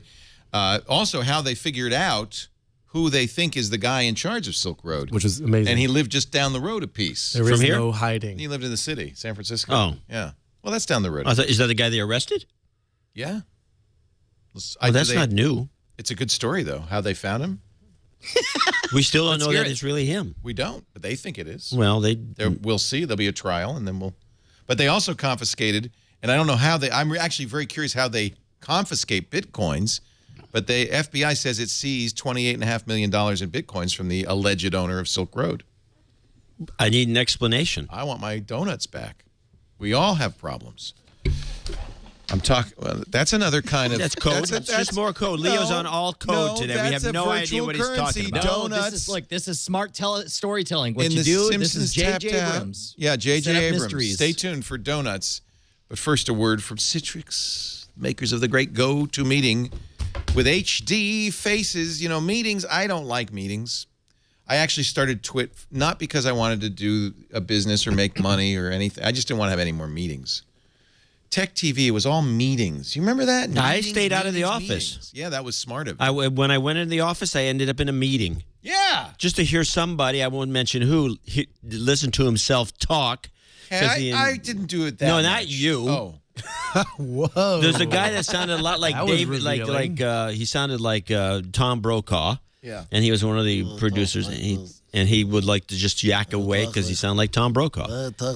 Anyway, you do sometimes have to have meetings in business because we have a rule here: more than 5 emails on a subject, get the parties in the room to discuss. However, we are, like many businesses now, distributed all over the world. We've got people in Texas, we've got people in Brooklyn. We've got people in England. So that's why when we have to meet, when we have to get people together to cut through and solve problems, to brainstorm, to create, we use GoToMeeting. It is a great way to keep everybody on the same page. You're sharing screens. But also now with HD faces, you see them. So it really is as good as a face-to-face meeting. Sometimes better. Frankly, sometimes it's better not to be in the same room with people. Especially if there's a threat of physical altercations. Yes. Yes. All right. Look, Leo, you're not going to say it. Look, let me say the things that I secretly think that you're trying to say. You know what I'm saying. You do. Everybody who does any conference call ever is not paying attention. They're all playing Candy Crush. Candy Crush. That's right. Whatever it is the kids are playing today. So with GoToMeeting, you see, you share. You can start a GoToMeeting or attend one from any Mac, PC, smartphone, or tablet. You can even present from an iPad. It is great. I want you to try GoToMeeting. You don't need a credit card anymore to do the 30-day free trial. You just need our offer code TWIT, and I love that too. 30 days free. GoToMeeting.com. You will not need to proffer a credit card. You just need to enter in the offer code TWIT, and then you tell me. Proffer. Grasp the nettle. Participate. go-to meeting. He talked like Tom Brokaw. Is that Greg Drebin? No, Drebin was funny. He was entertaining. Yeah, because you kind of talk like this. Yeah, he was. Yeah. Hey. What was it? Talk like Tom Brokaw. He sounded exactly like Tom He's Brokaw. a producer. He's one of the. Let me say, he's very tall, Oh, I know what you mean. and he talks like Tom John- Brokaw. You're right. Leo, What? on behalf of the people watching this podcast, Yes. I feel as though we need to move on to something else. All Spoken right. as Tom Brokaw, this is Brian Brushwood. Give me my donut. I get my donut. Yay! Wait a minute. Somebody bit my donut. All right. I've turned into a prop comic somehow. Yes, I've noticed. When did that Next. happen? Silk Road. What is Silk Road? You probably know.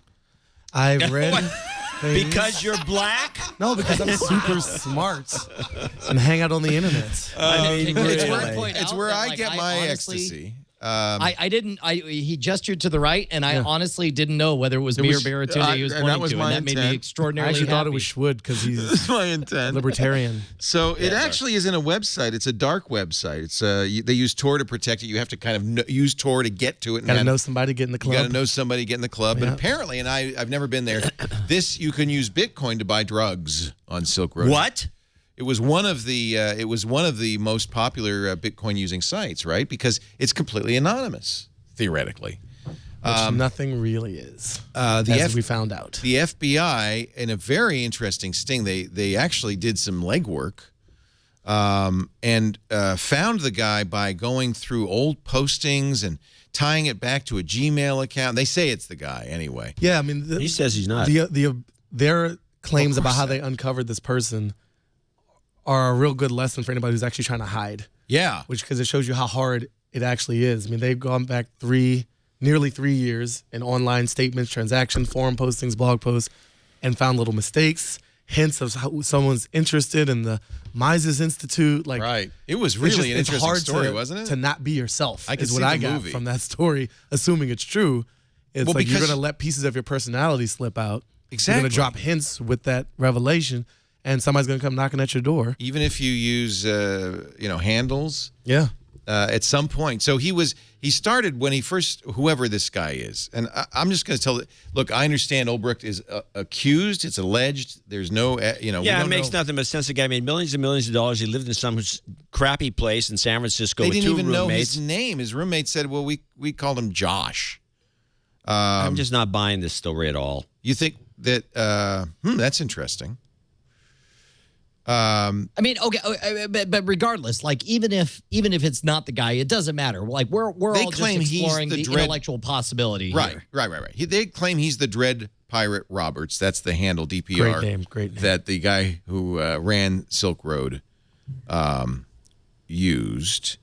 What's interesting is the FBI says they have recovered his wallet. That's very nice of them. Probably on his computer. You found your wallet, in his wallet. sir. And this would be also incriminating, I think, 144,000 Bitcoins. I have 4 in my wallet. So they're worth more than $100 each. How did last they time I do checked. this? It's a virtual product. No, but your wallet is stored on a computer hard drive. Okay. Right. I mean, that's the thing is Bitcoin is not a cloud-based product, as I understand it, insofar as like there's not a central server. It's not like Napster. It's more like BitTorrent, where it's like you keep the keys to your own money separate from everything else. And if they recover your keys, they essentially have your money. That's right. In fact, people have had their Bitcoins stolen by So this is when you want to get Hackers. hacked by a CryptoLocker.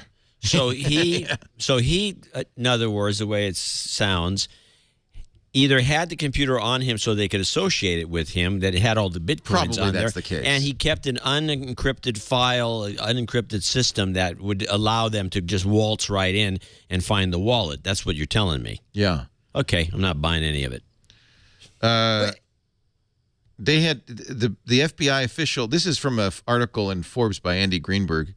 The FBI official, he says, pointed me towards this Bitcoin address, and he gives a link to the Bitcoin address, which, according to the public Bitcoin transaction network, the blockchain, had received 144,000 transactions in the last 24 hours. Something's going on. Yeah. All right. So I think what I'm about to say might feel like a side jag, but I feel like it's totally in line with what we're talking about right here. What we're talking about is the ethics of behavior, about the ability to look at a history of a person's transactions and figure out if he's guilty or innocent or whatever. Here's what's remarkable to me, and I kind of want to throw this out there. And if you guys don't want to go along, that's fine. We'll move on to something else. But is the nature of internet transactions causing all of us to be more ethical? And what I mean by that is, for the entire history of mankind, there's been some religion or other that has said there is a permanent record and there is an entity monitoring your every move. And, are you doing the right thing or the wrong thing? That's the theory of Bitcoin. Cash is anonymous. That's why a lot of people like John C. Dvorak don't want cash to ever be eliminated, because it's the only really anonymous way to pay for How he stuff. buys his drugs. Right. Right. But not just drugs. I'm old enough. I don't need drugs. No, but whatever. If you don't want the government to monitor you, you can't use a credit card. You can't write a check. You have to use cash, and you have to get it from some anonymous source. My middle initial is C. So Brian, cash. Where are you going? Well, okay. Well, where I'm headed with this is that it's not just about Bitcoin. Bitcoin is just one of the different threads in this discussion. There's technology now. You can actually go online to YouTube and look at where they have recorded movies. There's movies of people doing this thing or acting or doing whatever they do, and there are people who have figured out that you can look at the difference in the color scheme of their skin and amplify it and be able to see the rate of their pulse as they're acting in the movie. You see a baby and it looks like he's flashing red, but that's just because they turned up the contrast to 1 billion on this thing. Or that baby's the devil. It could be. But also there's the ability to break down, there's the ability to break down the patterns. What are you doing? I'm having trouble listening to this. What are you talking about? My point is, we exist as a series of patterns, whether it's what we write, whether it's... Get to the point. What are you saying there, Schwood? What are you saying? What are you trying to tell us, man? Dude? My question is the... And by the way, first dude of the entire show came from you, bro. Thank you. What? Here's what I'm trying to say is, do we exist in an age where essentially we're all naked? Who we are on the inside is transparent to anyone who has the right algorithm that can break it down, whether it's your spending habits, and that's what's interesting about this. In order to be able to tie this to somebody, and even to get to the Bitcoins, you have to have the secret. It's using public key crypto. So you have to have, in effect, the secret key, which means they must have seized his hardware and it wasn't encrypted, or they got him to unencrypt it. But that gives you the connection, right, to his physical hard drive. But otherwise, no, without somebody's secret key, you don't know who. If I get Bitcoin donations because we have a little donate thing on the twit.tv.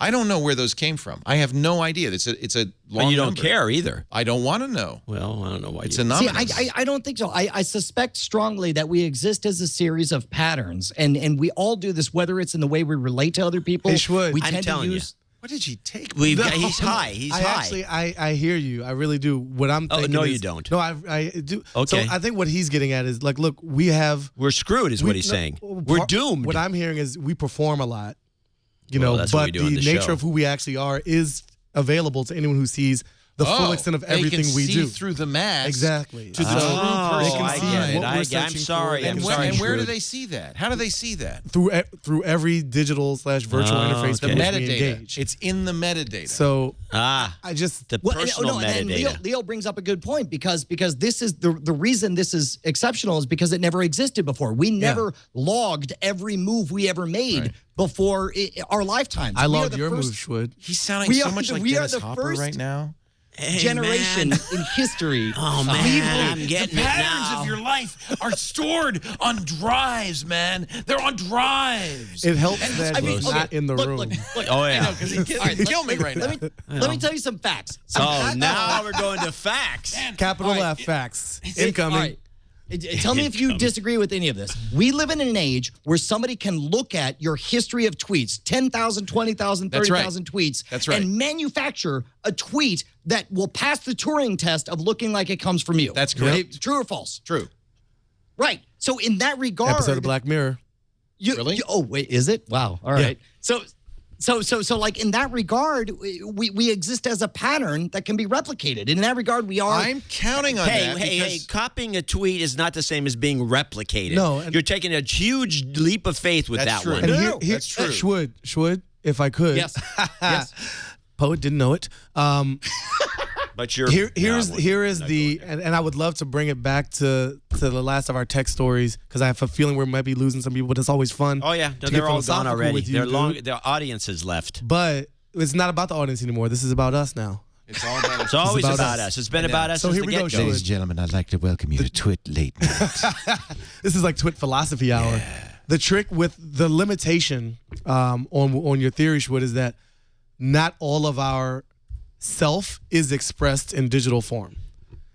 So if you have a pie chart which represents all of us, what percentage of us is actually? I think I understand I what have you're thoughts saying. that never touch a machine. No, I understand that, but I think what you're saying, Brian, and correct me if I'm wrong, is that if you have enough data points in the mix, you can triangulate somebody's total persona And what at some point. And I'm saying now I don't the know word- what that number and I'm is, saying but the there's word total is premature.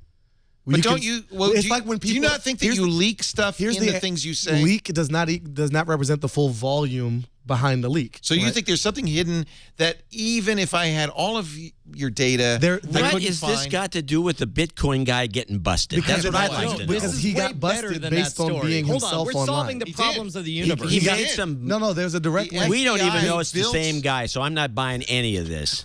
Well, in that case, then nothing is nothing. Well, that's always and true. there's a great song. So Nothing what's from nothing interesting is that an FBI spokesman says that they will likely exchange the seized bitcoins for dollars after the trial concludes. Sure they will. And they can upgrade healthcare. Of course, they've shut down Mt. Gox, so I don't know where they plan to do that. But anyway, all right, they have to put Mt. Gox back online so they can get their money. that's going to work. It is a very interesting world the FBI has dealt Future's into. Now, weird, y'all. If you heard my interview on Wednesday, we had the guy who founded LavaBit, the email system that Edward Snowden used, Ladar Levison, was on Triangulation on Wednesday and talked about how the FBI approached him. And his sense was that the FBI had no clue what they were up to or what they were looking for. And yet this is fairly sophisticated FBI work. I mean, this is pretty deep work. I wonder where the truth lies. Are there experts within the FBI that can do that kind of triangulation that you're talking about, Brian? Well, I think Brian should be hired. Could you do it? And by the way, for the record, I apologize if I took us into deep philosophical No, I territory. love It's it. like I'm fascinated by I'll take by the this apology. idea, though. No, I think that's a very interesting premise. Yeah, it is. Whether one can. So what is that critical amount of data that you can get about somebody that you can know everything about that person, And so that you can reach within that? I was very Or at least predict with a certain level of accuracy what they're going to do next. Turing test is the key. That it's indistinguishable from an actual person, whether we are really, in fact, One tweet replicating. won't do it, I can tell you No, right it's now. not a tweet. no. But don't you think there's a certain amount of data, whatever that amount is, at which point It's a statistically nuts. significant. All you guys are sample crazy, of we're you. going to reach that? But that's a new kind of singularity that I think we're Oh, going to here reach. we go. No, I think we're going to reach that, and I think we're going to reach that in the Oh next my decade. God. Black Mirror, No, y'all. absolutely. Black Mirror. Think about this. There is somebody born. No, I think Leo's 100% right on this. There's Oh, yeah. somebody who's born. Yeah, get Kurzweil on the show. Who Well, will that's be his opinion. so That's good. Who will be so good at recording their track record and use certain words and certain types of jokes and certain positions that you will be able to predict with a degree of accuracy so high that it will be indistinguishable from the guy's actual tweets when he was alive. I believe this. No, I'm hoping this happens before I die so that we can keep Twit going. Yeah. Because we'll Yes. have a 3D There you go. simulacrum. Yeah, you can have I'm a, going to you go can have this a far, Leo. I'm gonna fake say, I'll everybody. bet- We're going to be I talking will to dead bet- people. Hold on. Wait. Get ready. We're on episode 429 of Twit. Yeah. I would bet right now that somebody could manufacture a fake episode of Twit out of entirely our yeah, previous totally. Yeah, things. if it was an episode like this, that's for sure. Well, it might not make sense. You're right, but it would be to all appearances Pass the Turing test. a real version of Twit. You could do it with audio only. It's a little more tricky Yes. with video, but you can do it with audio. And I think we're just we're not far from that. I think that's a very interesting premise. Is that Black Mirror? There is an episode which involves a woman whose husband dies, and her friend says, you can talk to him. And she says, what are you talking about? That doesn't make any sense. She signs her up for this service, which scans in all of his public statements. Oh, wow. And then creates essentially an AI instant messenger bot, and she starts texting with her dead husband. And then she I think feeds that's it totally more believable. information. It's not far off. I don't think we're here yet, and we don't know what that amount of data if that's is. him and all. It gets very interesting. But we are, and we're, by the way, as people who live in public, the first people that will happen to. And I, for one, am happy. Or the last. For one, I, for one, welcome our overlords. All right. Just tell the machines I've Baratunde, always look, supported them. Real quick, Baratunde, don't be that guy. It's easy to say that everything's bad for the first time ever. Odds are, and you know this as well as I do, that we live longer, we live happier, healthier lives, we have more free time, we're free of more diseases than in any time in history. Didn't MTV do this with Tupac? What? Yeah, they did. They did. Did not I Tupac saw that. perform on stage. Oh, you're talking about the hologram. Yeah, the so-called hologram. Yeah, What it does was. that It was the. mean? the It wasn't a Pepper's real Ghost- hologram. Oh, okay. No, yeah, it wasn't a hologram. It was a Pepper's Ghost illusion where they had like some mylar. I love Pepper's Put it at Ghost. 45 God yeah. bless Pepper's And Ghost. it's Tupac. It's Tupac. Tupac. What did I say? I said Tupac. You said 2-pack. So it's 50 cents 50 cents? and two-pack? Where's that music that comes at the end of the show? Where's that? Man, I am so sorry. I feel like I totally derailed it by trying to get us into like No. mushroom territory. Did you did not. did you You did get not. paid to do this? Are you like working for some other network? I'm not. Not you, him. He is. He's like Mr. Discovery now, aren't you? Yeah, You're like Shark Week every week. And I've you know been why? bought Because and paid that's a for, Disney. Isn't sure. that owned by Disney? No. Schwood. Well, that should be. Schwood, here's what I think we could do. You and I could try to initiate, maybe it's a monthly thing because we're both very busy. But Yes. I like doing these little philosophical left, right, north, we could south, do this back on and the- forth things. yeah. We'll have our agents talk to you about Yeah. that. Yeah, have your agents talk to Leo. I'm having like a how he conversation just with my friend dismissed Leo. Schwood here, with my bro. So If is your agent Ludacris or You can call it the Nutball Hour. Little Wayne? Is that That'll your work. agent? Little Wayne? It's Have Little Wayne 50 cents and Ludacris Tiny Wayne is my 50 agent. cents. call me and I will talk to them about. done and done. All right, we're gonna make that happen. We'll continue this Hey, on you the know, Philosophy Network. If you think this show is crappy, you ought to see this. On Twit Live Specials. Today, we think we have the biggest step yet in delivering the vision that is iPad, that it deserves a new name. iPad Air. All right, does anybody have that in their bingo card? Nobody. Nobody. Frame rate. Netflix had a very positive earnings report. Among other things, they now have 31 million subscribers in the United States. That's more subscribers than HBO. I'm sorry. It sounded as though you said more subscribers than more than HBO. OMG Craft. 1.7 is here. You've been waiting. New features. It's like a whole new Minecraft. Triangulation. Your name, LavaBit, was tied with Edward Snowden. When were you first approached by the U.S. government? I was approached in May. I just was so taken aback by their scope and what they were demanding that I felt I had to shut down as a result of that compliance. Gizwiz. Next people that go by, I'm going to scare them. Chocolate bars for the poor. Yeah, I don't know. Twit. Now also available in several colors of unapologetic plastic. That was a weird promo. That was weird.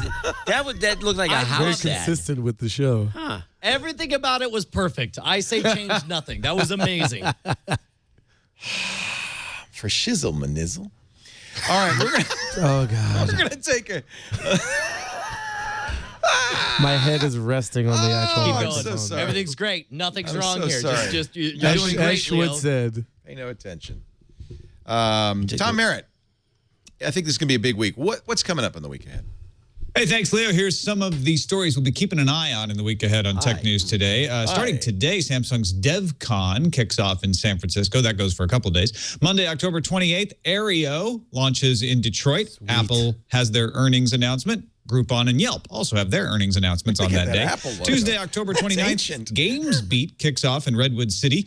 And it's Earnings Palooza. Nokia, LinkedIn, and EA all have their earnings reports on Tuesday. And Assassin's Creed 4 Black Flag launching for the PlayStation 3, Xbox 360, and Nintendo Wii U. Wednesday, October 30th, it's the Dublin Web Summit in Dublin. Are you going? Yeah. Also, awesome. Facebook announces their earnings on Wednesday. He's laughing at it. Thursday is All Hallows Eve, so celebrate it solemnly. Halloween. Friday, November 1st. All Saints Day. Also, the narrative clip life logging camera begins shipping. You might remember it was kickstarted under the name Momoto. And then next Sunday, November 3rd, it's the YouTube Music Awards. And don't forget to set your clocks in the United States as daylight savings time ends. That's a look at the week ahead. Back to you, Leo. That was like he's trippy. He's very bored. He's just digging up all kinds of graphics stuff. to go with that. The Apple was the best. That's editor Brian. That's Brian, huh? That was Brian. Yeah, double points for putting in Back to the Future 3 in the daylight savings clip there. Wow. And for the listeners that are catching this on Wednesday morning, the Apple logo they used was like the one from the early 1978. 80s. Yeah, it was multicolor rainbow streaking up into the Brian right. really likes that logo. He has it pasted on his laptop over the white logo. It's the inspiration for Nyan Cat. So what's this about? I don't know. Okay. So what's the deal with Tupac? Tupac. I want to get it right. I don't think you can. It's too late anyway. It's the emphasis on the two. What difference does it make? Start talking about Snoopy Dogg. So I love him. He carries a little dog. So what's this thing that you're getting? You're saying I'm buying it right now. The Momoto is coming out. I didn't know it was coming out. Except it's not called the Momoto anymore. It's called Narrative because they were sued by somebody named Momoto. Actually no. Motorola. Moto. Said, Mr. Moto. Okay. Yeah, they said no Moto. We own Moto. Okay. Well, beside the point. What does it do? And what are you going to use it for? You wear it. I'll clip it on, and it takes a picture. I think every 30 seconds. Uploads it to the Narrative servers. It's life flogging. Is it a public thing that it creates? Or can we see what you're doing on a minute-to-minute basis? Library. Is that what you're telling us? I don't think it's public. That would be scary. I ran into every 30 seconds. Well, it's going to be hacked and cracked. I bike a lot around New York, and I've seen a lot more cyclists having cameras on. I think it's kind of interesting to capture accidents. It's based on Gordon Bell. Remember, Gordon Bell wrote the book all about kind of keeping track of your life. He wore one of these. He actually invented it. The founder, one of the guys at DEC. And I think he's now a Microsoft scientist. Another episode of Black Mirror in this, by the way. Is there? I'm not kidding. Wow. The show's really good. The connection is. Yeah. And they only did 6 episodes, and they covered everything. We've talked about today. It's the best writing out there. Anyway, I'm excited to get one of these. It's going to be a challenge because I think the camera is a little buggy. Anyway, we'll see. How can you say it's buggy? It hasn't even been produced yet. That was the problem. I've heard a lot of issues. And they said, we'd rather just ship it than get it right. That makes me nervous. They said that? Yes. They said we'd rather ship it than get it perfect. Okay. Oh, okay. Well, that's different. That's different. Yeah. But you have to ship everything. I think you can then say it was a Kickstarter project. I think you can then turn public. I don't think it's public by default by any means. But you're right. What's to keep it from being public? It's going to get cracked, and your public life will be revealed for all to laugh about. It's not just your life; it's everybody's on the other side of that camera. Black Mirror. Yeah, really. I'm not actually in the pictures. You're not starring at all. It's everybody else in your own movie. Yeah, it's what I'm seeing. I think it's. So here's the question: like, which would you prefer? Would you prefer that you had actual privacy, or would you prefer that we entered a world where nobody gives a damn? I think everybody deserves to have privacy if they want it. But I think conversely, if those who choose to live in public there's certain advantages to that as well. We've had this conversation, Jeff Jarvis and I, many times on This Week in Google, because Jeff, well, as an example, when he got a diagnosis of cancer, talked about it and found it very, the community that responded to him and so forth found it very powerful and affirming. Yeah, I mean, publicity or publicness, varies by the group and the individual you're talking about. Well, that's the other side of it, isn't it? From it. I see a lot of women leaving Google Plus, for instance, because they're harassed. There's an assumption that open is always good, and that's definitely not the case. Even though it may be a minority of cases, they can be very horrible. Which is why I think it should be a choice. It is I believe it should be a right, And the fact that I don't choose it is not germane. But whether someone else chooses it for them and you fall into their little cone of publicness. Well, and that's an issue because I'm going to wear that camera. I'm going to be taking their picture everywhere. It doesn't matter what their personal profile settings were if you capture them. If you're in public, boom. You're in public. There's like 5 more episodes in just this conversation. Public is public. I mean, if I'm walking down the street, I'm in public. Professor Schwood, thank you Should stay for the inside. question. Yeah. I'll tell you what, man, that's me. I'm just dropping bombs, ruining the show left and right with deep philosophical questions. It's not ruining. I think your definition of the word deep leaves something to be desired. All right, let's talk about beheading clips. There you Whoa! go. That's kind of deep. Here's the Black Mirror complete series in non-USA format, Region 2 PAL for sale on Amazon. Well, you can get that working. Yeah, you get a special DVD player. Just hack your DVD player. Yeah, but I'd rather not. Colleen was going to make this Perfect Faces for Radio's reminding me, a collar that you wear that has, I think it was infrared, wasn't it? It was not ultraviolet. I think it was infrared. I can't remember. It was one end of the spectrum. It's invisible. Maybe it was ultraviolet. Both sides have invisibility. Yeah, it's probably so it probably wasn't. But It's it probably blinds infrared. cameras. That's infrared. That's infrared. Okay, it blinds cameras. So you would look to people walking around with cameras like a floating light ball. But people could interact with you because you're wearing this collar, and it would just hide your head. I think that's a Kickstarter. They do that at movie theaters now. Well, they're like while they'll show the movie, there'll be an infrared watermark cameras. Yeah. that very clearly that's a good idea. says the location where this was pirated.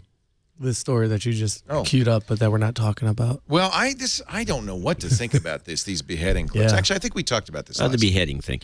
It's I don't want to keep changing the subject back to this, but why don't they just simply have the Black Mirror series available with Region 1? That's a great question. And sell it for the $30 they're selling it for. What is the reason they aren't doing this? You know the answer. Same thing that the Disney Corporation just did. It makes people learn how to use BitTorrent. So Yeah. they No, can no, get no, this but stuff. I don't. Leo's mostly right, and to be honest, if I can bring this back to the Twit network, this is something we talk about on Frame Rate all the time, and we're seeing this as an intentional move from HBO. HBO has refused to make available stuff like Game of Thrones available the next morning. Yeah. They essentially create a black market, then they get all the notoriety of having the #1 most pirated movie on all of BitTorrent, which is Game of great Thrones. for their promotions, right? Correct. But they don't actually lose anything as far as their arrangement with the cable corporations. They obviously HBO in a perfect world, HBO would love to offer you an individual subscription the way Netflix does, but they're too in bed with Comcast and and the answer to it's not. There are people who are not. No one's an idiot here. Right, it's money. I'm sure Channel 4 has made some deal in which they get compensated for UK distribution. Channel 4 is private. It is not British. It's not funded by the government. It's not funded by licenses. But even BBC, stuff is not. They have proxy. No, they're very much. But that I understand because they're saying the British public with their TV, unless they don't do this anymore. But they used to have to pay a TV. But it's fee, not. It's a license not just fee, about. And that pays for the BBC. But even I think I tried to use RDO out of the country or something. It was like there's just a lot of contracts around. It's a mess. Media. It's a mess. And the end user never knows, and so it just looks like idiots. So Channel 4 is publicly funded. I apologize. So it's like the BBC in that. So they have some restriction that doesn't make sense to us or the future, but is very binding on their official decision. I like though that Brian's theory that HBO is doing a little jujitsu with that by intentionally not offering it for download, hoping, as it is, that it would become popular through BitTorrent, and it's great publicity. It undermines I do these not believe for a minute that these guys have this sensibility. I think Brian is way over the top on this. These guys are idiots. If I can respond, this has been HBO's philosophy from the beginning. HBO has never been concerned with actual numbers of viewers. In fact, instead, all they do is they care about getting awards. It used to be the Cable Ace Awards. Now they're eligible. They must care about money. Well, certainly they care about subscriber count. What they want is the notoriety of being extraordinarily popular. They want to create this narrative because their revenue comes from subscriber count. Pure and simple. But they also, their ability to just sell directly to end users is very much limited by the economic reality of their deal with cable distribution. Oh yeah. So and they don't want to cannibalize that. Yeah. So that's why you can't use HBO Go and pay them $5 a month. Right. It's not just. I mean, I think Schwood's point, as always, I tend to agree, but. It's always a big but. By the way, that's the title. That's the title of our show. I tend to agree, but Schwood and Baratunde. I tend to agree, but didn't you study improv? It's always yes and never. This is not an improv moment. That's for sure. Yeah, there's no point in following through on the point. I think. Are you all right? You getting a cold? You want some more honey or no? It's just. You catching something? I'm not sick. D3. What? No, never mind. Is that zinc? No, D3, vitamin D3. Is that zinc? Vitamin D3. Yeah. You left out the word vitamin. You just said D3. I don't know. That could be all things digital conference. I don't know. Oh, yeah, you're right. It could be the triple digital conference. What do you think about Walt Mossberg, Wall Street Journal, leaving the Journal to start his own enterprise? David Pogue, New York Times, leaving the New York Times to go to Yahoo, but still, in effect, to take the personal brand and go solo. Jessica Lesson leaving the Wall Street Journal to form her own funded enterprise for news. I find that very interesting. Pierre Omidyar. All of it's good. Who went what to did work you say, Shrewd? What? Wait, did you call me Shrewd? He said it's Shrewd. SHREWD. Shrewd. Yeah, Brian for interrupting. Brushwood. I say all of that is good. I thought you said it was all bad. Glenn Greenwald, the journalist in the UK at the Guardian. Who's left the Guardian and gone to an investigative journalist startup funded by former eBay founder Pierre Omidyar. I think all of this is very interesting. Yeah. There is a move towards a personal brand. Journalism. Never heard of such a thing. Well, you are the original. I'm not the original by any means, but I can say this. I think these guys think they can make money when in many cases they're just going to have to rely on rich... The kindness of strangers. Rich guys who can keep throwing money at them.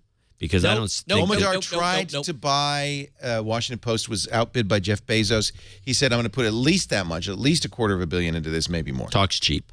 Well, he's got the money. Yeah, I know, but doesn't mean he's going to spend it. Whatever the case is, that these guys are in for a rude... Rupert Murdoch did the same thing. They're in for a rude awakening unless they got a guy like Omidyar. Sitting there just, okay, what else you need? Here you go. I need a patron.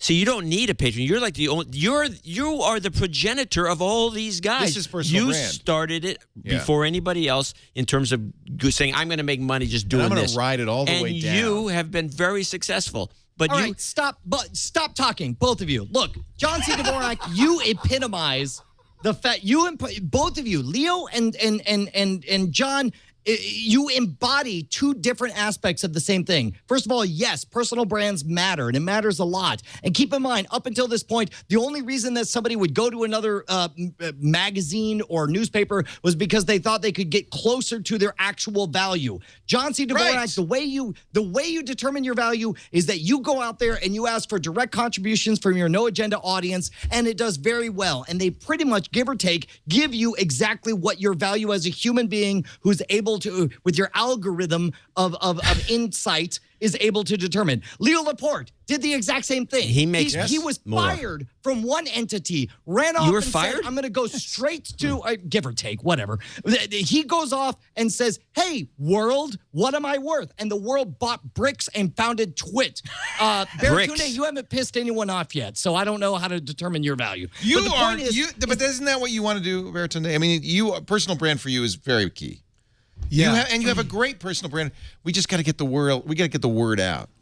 We got to get the word out. Well, Seriously. I think that these guys have been working for a living for a long time. That think they can go off and do this, and they've never been freelance. Which is, Leo and I have been contractors and freelancers. We worked in a lot of different places. These other guys who work for one place for 25 years and think they're going to go off and do this by themselves without the oversight of the man, I think they're in for a rude awakening. Some of them are, but many of them will make it because they're entering a totally different environment. I think the time is right. Hold on. So you have a couple different groups here. You have people that we're not talking about at all, who were never part of mainstream media anything. Right. The YouTube kids. I have a friend who just started a talent agency focused on that whole category of people because they've got millions and millions of followers. They're kind of invisible to the mainstream discussion. Making good. I mean, people like Jenna Marbles some of them are making money. A lot of them, without the money, they're making connections. They're making deep, emotional, informational connections with an entire audience. I do want to to very much agree with both you and with JCD on this regard. Like the fact that somebody's talented and has a certain market value does not mean that when they leave an entity, they're able to get what they're worth somewhere else. So in that regard, you're 100% right. This reminds me of a great episode of Black Mirror, guys. Here we go. No! You know, a guy that you should look at who also went and did this, but he's had plenty of experience in and out of it. failed? He didn't fail. Andrew Sullivan. Oh, perfect He example. was out. He was a blogger. Then he was into the mainstream, and then he was a blogger. Has he succeeded though? But He's He's gone making independent. $650,000 a year all right. doing that. Okay. And here's All right. so what'll happen is you have some people who'll make it fully on their own. You have some who'll create new types of networks. Right. Where they'll pile a bunch of interestingly talented personalities, but it won't be CNN, it'll be some new thing. Right. And some of that's probably already happening. You have brands like AOL and Yahoo are trying to grab some of these people. I'm doing a show with AOL right now about crowdfunding. Yeah. It's called Funded. Oh yeah, that's an AOL production. That's an AOL production. That looks like a really great show, by the way. thank you Very very interested. much. Yeah, Is that on now, or It's on now. It's I've been a watching you cultivated wit tape production. stuff, and we're done taping. Okay, good. We have a few. Where can I find that? Cultivatedwit.com. Okay. Yeah. So it's not on AOL. It's on AOL too, but their URL is harder than that one. Just so good at It's just not Cultivated Wit. AOL.com, and there's a There's a quick lot link. of stuff on AOL.com. Man, it sounds almost like Baratunde, you're relying on your personal branding rather than giving out the other brand. It seems like in the game theory, this is worth it. Why are you giving people the Everybody's finger? winning. Because it's FU Congress. Oh, that was a campaign we did for the American people I love that called campaign. and FUCongress.com. It was very successful. I have to scroll very far. Where? I'm so sorry, sir. It's not here. It's under projects. I didn't help you. We got to work on your. Baratunde, There what's it it is. like to be on Twit and have Leo just criticize your website in front of everyone? Is that my weird? website's great. I didn't feel It's anything. beautiful. It's beautiful, but I want to find funded. So it's a 10-episode web series highlighting crowdfunding. Oh, it's about Kickstarter stuff. Yeah, so we picked 10 businesses across the country that have used Indiegogo, Kickstarter, Circle Up. How or come even you didn't their go to own thing. Kickstarter to raise money for this? AOL has Plenty of need money. to. money. You didn't need to have plenty of money. Why go through the That aggravation? would make it the Kickstarter show. Yeah. Yeah. Yeah, because it's not just Kickstarter. It's No, Indiegogo. but we did an event last week. So that crowdfunding's part of it though. So I think you have people who are directly monetizing. They're going straight to their community. They're this is a merchandising. great world. They're lining with brands. great world. Some of them. So Roman Mars. There's a guy named Roman Mars who You and does that a toilet. great podcast. Dude, called- 99% Invisible is one of my favorite podcasts. So and the he's- fact that you were hanging with Roman Mars just blows my mind. He's in our series, and we did a Google Hangout with him last week, where they launched another campaign to raise $150,000. Wow. And they're But that's what's interesting. I have never heard of Roman Mars, and yet, so what it is a lot of people like these YouTube kids who have these bubbles of community and fame. A lot of people have never heard of Twit either, by the way. And they have these bubbles of community and fame, and they don't. This is so different from the way it used to be, where you were nationally famous or nothing, right? Yeah, and because that system depended on mega hits, Right. or something very local. I mean, you obviously had like You local could be a local journalists, famous, local celebrities, yeah, local yeah. artists. You weren't going to make a lot of money doing that. Yeah. Yeah. So there's a new possibility of building that. And so what Roman and 99% Invisible, for those who don't know them, I gotta listen to this. They do a podcast about design and architecture. Oh, I love And that subject. They this campaign was about going weekly. So a year ago they raised $150K. He was able to hire a producer, raise production values, spend more money on quality. Yeah. Now they're going weekly, hiring another reporter. So awesome. they're employing people, and their community showing up to back it. So they're doing well. They're doing really, really well. But crowdfunding as a way for these quote-unquote personal brands, also a term I don't really like. This bothers a lot of people, though. Maybe people are getting used to it now, but we used to talk about this all the time, and people say, but there's so much content, and I can't find it, and how do you get discovered? And because people are still in this other mindset where it's the mega hit mindset. Are people kind of used to this now, and it's okay, and am I happy to be a YouTube star, and or does everybody want to make a mega hit at the next step? So you're starting to have. It used to be that all of this internet stuff was seen as just the trampoline or the thing you do until you make it to get to network something. Right. That is not quite the case anymore. Good. I mean, Netflix changes that with Orange is the New Black and Right. quality. That's such a quality show. I as used to is tell House people of that in Cards. my keynotes all the time, that I hated it when I saw people in new media saying, well, this is my launching pad to real media. It's everything is real. Everything's potentially real. This is the quality. real media. You still have a large number. Hitting broadcast numbers is still a big deal. And I think that, but I think Still a that's going big to go deal. away. I But don't know if you we're can in a do shifting that. world. It's getting There's a lot of fragmented. competition. Yeah. Too many options. I think what you're going to have is a lot of smaller numbers. It's the music industry happening And too. then sustainability changes at lower level, becomes more possible at lower levels if we do this right. Right. I like this world. Yeah. All right, we're going to take a break. Apparently. Yeah, well, I'm making a little money. I can afford a toilet that costs more money. Yeah, you got an expensive toilet. The show is going on forever. Save it. It always goes on forever. It's going to wrap up in a moment, but first, Not that Comcast I'm offers complaining. HBO without cable service. What? Did you see this story? This just came across from a Boy Genius report this afternoon. No. How does this even work? busy, Comcast has made I a know new what- internet service plan available in some markets. Internet Plus includes 25 megabit internet service with HBO Go, but not Comcast cable. You're getting internet service only from them. This is everything I want this from is Comcast. Comcast finally recognizing something they didn't want. I remember talking to people in the cable industry who said we can't make a living as an internet company. It's a lie. You don't think they're going to do this? No, I think they can do it. I think they can make a living I this think way this is too. Comcast saying this is They the want to business see what model. goes on. Let's They're see what going happens. to charge you something. That's an They interesting gouge you one story. way or another. Keep in mind that HBO had done something similar, and if this is true, obviously this is breaking. We don't know, but they HBO in Norway or whatever Icelandic area, Scandinavia had they had already done something like this. So it's not entirely implausible that this could happen. You do it in Scandinavia so nobody will know. I'm sorry. We have so many great Scandinavians That's going know how to keep go over secrets, big Leo. with the Scandinavians. The Nordics is $39.99. more like You get local TV channels only. You get internet, fast internet, and you get HBO. That's this plan. Yeah. Very interesting. Yeah. Yeah. It'll be $100 after a year, of course. Well, that's the problem. They are a monopoly in most communities. You don't have a choice. That's the cable company. And no one will run them out of town anymore because you can't really. Can't. You look good. Are you doing those M100s every day? Not every day. That's Boy, too that's a much. good thing. Yeah, I want to do that. Yeah. Trying to live. Why don't you see? This would be good for a high intensity workout right now. Okay. While I'm doing the ad, see how many M100s. That is not gonna happen. Jeez. Oh. Do you know what you guys know what M100s are? I'll drop the YouTube video in the chat room. It's awesome. You do. You start with squat thrusts or burpees, right? Burpees, yeah. And then you do the burpees are running the worst. man, and then you do jump and shoot, and you do 10 of each. You do 10 of each in rapid succession, and then you stop for 10 seconds. How long do you take a break? 30 seconds? As long as it needs for me to live. Because you've to got the to do next this one. until you're in pain. I think you should do it now. And then you do it again, and you got to do 10 of them. 10 times 10, 100 of each. It's like how long does it take? 10 minutes? No, it takes more than that. Like half an hour? Yeah. But it's all you need. It's a. And you'll look like Berrettini. Look at him. Look at him in this all T-shirt. beef. He's so good looking.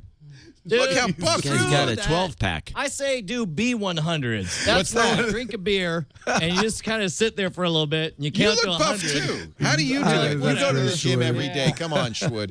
You're a magician. It's like we he's know. in a studio He's there. What has he pretending. got there? He's got a studio. That's a Yeah, studio. it's a good-looking a great studio. It's a good-looking He's got studio. switching. home You can do He's got different some cameras. lights.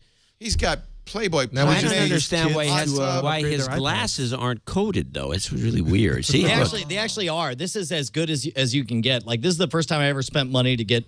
Wait, nobody cares about my glasses, Leo. Everybody cares. He sucked you about in. the Carbonite.com. Carbonite.com. If you are worried about CryptoLocker, what is the answer if you get bit? Good backup. Backup where you can go back in time to your unencrypted versions. Carbonite is the solution. If you are not backing up, please do me a favor. The CryptoLocker, first of all, don't get CryptoLocker. But if you So that's great medical advice. that's the first start. as Don't well. get sick. Don't get sick. As a doctor, I highly if you can avoid discourage it, try Have not you, to. have you tried not getting cancer? Like, that's just an idea. A good Just start. Try not. Yeah. But if you get CryptoLocker, it will encrypt everything it can see, all the lettered drives, right? So if you have a backup drive just sitting out there, no, it's gonna. If a network attached storage, no, it's gonna. If if it can see it as a drive, it's going to get it. What you need, and so that's why hot backup is not enough. You need a backup that preserves versions, that is off-site. You need Carbonite. And one of the best things about Carbonite, it's flat rate, less than $5 a month for everything on a single computer. They do have small business plans, network attached storage, external drives. They have versioning. I think versioning is only on the Windows version, but if you're on Windows, that's the one, nobody on the Mac has to worry about CryptoLocker. This is also a great solution because even if somehow Carbonite backs up the encrypted file. You still got a previous version always available to you. Smart. I think this is a good solution for you. Now's the time. You can try it free for 2 weeks. You do not need a credit card. Just need our offer code TWIT. If you decide to buy after 2 weeks, you'll get 2 free bonus months. Carbonite, Carbonite, Carbonite.com. Is it ringing? Offer code TWIT. What's the matter? His phone's ringing. I'm Somebody's so sorry phone. about that. Oh, that's all right. Nothing's happening. No. Thank you, Carbonite, for your support of This Week in Tech, and everybody really should consider, if not Carbonite, something. You like that? it. You want that? It's yours. It looks something's wrong with it. What's wrong with it? It looks like the ink is like purple. Yeah, some code because some guy sent it to me. He watches the show. Hi, thank you for all the mugs. As we all know, when some guy sends something, the ink goes bad. That's a common problem. Apparently. It's a nice look. I like this little rim. Hey, Shwood, there's a chat room comment I think you'll love from Web5612. Can Carbonite back up people? Oh, it's only a matter of time. Oh, yeah. Any minute. Go to teespring.com, T-E-E. I think you're going to like this, John. I'm going to get you one. Okay. Teespring.com/twit. Teespring's a neat startup. They were college kids who were making T-shirts for people. We've got our new T-shirt, our fall tee. This will only be available for 3 weeks and 4 more days. Disney. Yeah, it works. We do offer it in, you can get your choice of Fruit of the Loom, American Apparel. We also have an LAT or LAT women's crew neck T-shirt. You got hoodies? No. It's just this. It's a T-shirt. That's it. Oh, okay. $15 though. It's a good deal. That's a steal, Leo. Yeah, I don't think I probably at that price we hardly make anything. You'd make nothing. Well, we might make a little bit. You get it in nice colors too. How you like that red and the green? Anyway, I just want to, as long as you're mentioning mugs. Yeah. You know who designed this? One of our editors, Anthony Nielsen, is such a talent. He does the best ofs as well. Huh. He's good. The house ads? Yeah, the house ads. Huh. That's because he's a house editor. Support the Innovation Act of 2013. Stop patent trolls. This is a good bill. I actually don't know anything about this, and I need you guys to spell it out for me because I'm very excited about the possibility of shaking up our patent troll problem. Here's the one key thing of this. There's a number of things in this bill, but the one that will really make the difference and is probably the most controversial, you can recover court costs if you win against a patent troll. So one of the reasons patent trolls work, it costs them nothing. Right? It's cheap to sue somebody, and generally the patent troll is the lawyer who's prosecuting. Right, he's doing it on spec. He's doing it on spec, so it really is very cheap for them to sue. However, if this passes, and I'm hopeful it will, it was introduced by Bob Goodlatte, nicely named Republican of Virginia. Sounds delicious. You will be able to recover legal fees. Now, the way patent trolls work is they come to you with a license fee that's somewhat less than your total legal fees would be. Yeah, that's the game. Yeah, and then so you're going to do the equation and say, well, I could sue them and lose and owe them twice that, or I could just pay them. And even if I win, I still have to pay more in legal fees, so I'm going to just give them the fee. This way, and this isn't in Canada, they do this now, and it's very effective in preventing trolling and a lot of kind of random litigation. I'm filling it out right now. Yeah. So support this. You can go to EFF.org, go to action.EFF.org, and let your member of Congress, Zoe Lofgren, supports it, Spencer Backus, Jason Chaffetz. These are all co-sponsors, Hal Coble, Peter DeFazio, Anna Eshu, Lamar Smith of Texas, Tom Marino, George Holding. It is bipartisan. It is the right thing to do. And as somebody who is a potential victim of patent trolls, because there's a podcast patent troll, I am 100%. And one of the benefits of filling out this form on the EFF.org website. It's super easy. For example, look, I'm able to write my senator, Ted Cruz. He's your senator? Yeah. Why don't you call him? Yeah, call him instead. He's probably not doing much right about now. There's his number. Yeah. Actually, calling is very. My phone on me. In all seriousness, calling is very effective. They will write down what you know. Obviously, Ted's not going to answer. Unless you get them. Maybe Sunday night. You might get lucky if they're after 5 o'clock, maybe about 5:30. Filibusters. Yeah, and your guy might pick up. Nintendo, here's a sad note, has ceased production of the Wii. Okay, you say sad, I say good riddance. Like, hey, guess what? Also, newsflash, Apple doesn't make the Apple IIc anymore. It's like, whatever. The Wii is like, that's their premier brand. Yeah, but they got a new one. The Wii U does not work without a Wii. What? Wait, what? That's not true. Wait a minute. You can buy just the Wii U by itself? Yes. Of course. Yeah. No. Hello? Wii U was their replacement for the Wii. And in fact, I thought the Wii U was like a second screen for the Wii. No, it just happens to have a second screen. Like the Wii U comes with a second screen, but the whole thing is like the Wii. Well, then who needed cares to if they die. killed the Wii? They got a Wii U. They also killed a couple of the old Game Boys, I believe. Oh, I thought that I misunderstood. Good riddance to the Wii. I was misinformed. Your lack of HD was stupid, and nobody liked bye it. Wii. Goodbye, jerks. Now, I ordered an Xbox One. I probably should buy a PlayStation 4, but I'm looking at the games. Now that Watch Dogs is off the table, I don't even know what I'm going to do with this thing. Dude, Watch Dogs was like, here's the thing. I am very motivated. He said it. Okay, that's the second dude. After you, the second dude. Yeah. Dude count at 2. Hello, fellow.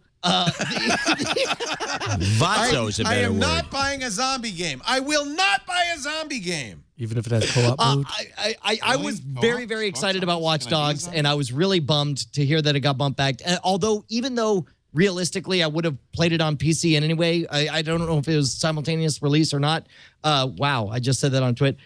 The important thing is that simultaneous release, like having sex. Oh yeah! Wow, I missed that. Hilarious. I kind of got it, but I can't believe you made a Sorry. reference to it. All right. Apparently, I'm on a different level. Baratunde got it. Will they have Plants vs. Zombies on the Xbox? He fell asleep, actually. Yeah. Simpsons tapped out.